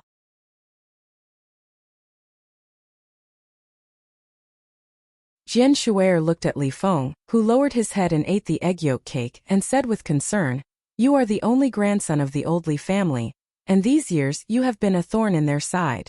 The people of the empire are cunning and ruthless. In order to kill you, they will do anything. Of course, I know your ability, but the problem is that don't be too brave. Don't think about how many times you have been injured in these years." "I'm fine." In front of Jian Shuier, Li Feng was more like a big boy who had not completely left his adolescence. While eating the egg yolk cake, he said vaguely, "Auntie, the place where you held the concert this time is really dangerous. The problem is that I am on a mission, so I can't stay with you." "It's okay, the old man specially arranged someone." Jian Shuier thought of Su Lu, who was standing at the door before, and cutely tilted her head and fell into deep thought. She wondered how the small-eyed boy's mood would change after knowing her true background. There is no problem with the small-eyed man's ability. Li Feng wiped the crumbs from his mouth. After thinking for a moment, he seriously gave Su Lu a fair evaluation. "But as I said before, the military has been making a big move recently. I always feel that it is not appropriate for Auntie to come to the West Woods at this time." The federal military had strict discipline. Although facing his auntie, Li Feng still could not explain in more detail. Jian Shuier smiled slightly and handed him a wet tissue, but she did not care. Li Feng thought of the federal military's recent military deployment and war preparations that had not stopped recently. Looking at his auntie's sweet and warm smile, a shadow flashed in his heart. "Is the egg yolk cake delicious?" On the observation deck on the top floor of the Venus Hotel, Su Lu narrowed his eyes and looked at the blue sky and white sand, and asked Madman Li next to him. Then he took out the 37 brand cigarettes, lit one and handed one over. "I don't smoke." Li Feng rejected the cigarette that represented some kind of peace. After a slight pause, he said with a trace of emotion, "I don't like to eat egg yolk cake either, but Auntie likes to eat it with red wine." When I was young I snatched it once and she always thought that I liked to eat it. Now every time she sees me she wants to give me a few. I have to eat it even if I don't want to. I don't dare to disobey her." For some reason, Su Lu was only 3 years older than Li Feng, but he always felt that his mentality was much older than the other parties. No one in the Federation would treat this Lieutenant Colonel Madman Li, whose hands were stained with the blood of the Empire's invaders, as a youth. He subconsciously felt this way. At this moment, when he heard the trace of emotion in the other party's words, he felt a little uncomfortable. He took a deep breath of the cigarette, and then he exhaled the light green smoke into the dark blue westwoods sky. He narrowed his eyes and said, "It seems that no one has ever known that Jian Shui'er is Director Li's younger sister. Those who know about this matter are not humans." Li Feng mocked the big shots in the capital ring. His father, Major General Li Jiedu, was now the vice director of the 1st Military Academy. Then a strange expression flashed across his face. He stared at Su Lu and asked, "Did no one tell you?" "Tell me what?" Su Li's heart shrank slightly. "Auntie is granduncle's biological daughter." Li Feng stared at him with furrowed brows and said in disbelief, "Then Auntie doesn't know that you are granduncle's student?" The second spring thunder rang in Su Li's heart. Although he already had an extremely strong premonition when he heard about Jian Shui'er's identity, he was still a little confused and helpless by this news. He numbly shook his head. What a mess. Li Feng suddenly felt some sympathy for Su Lu.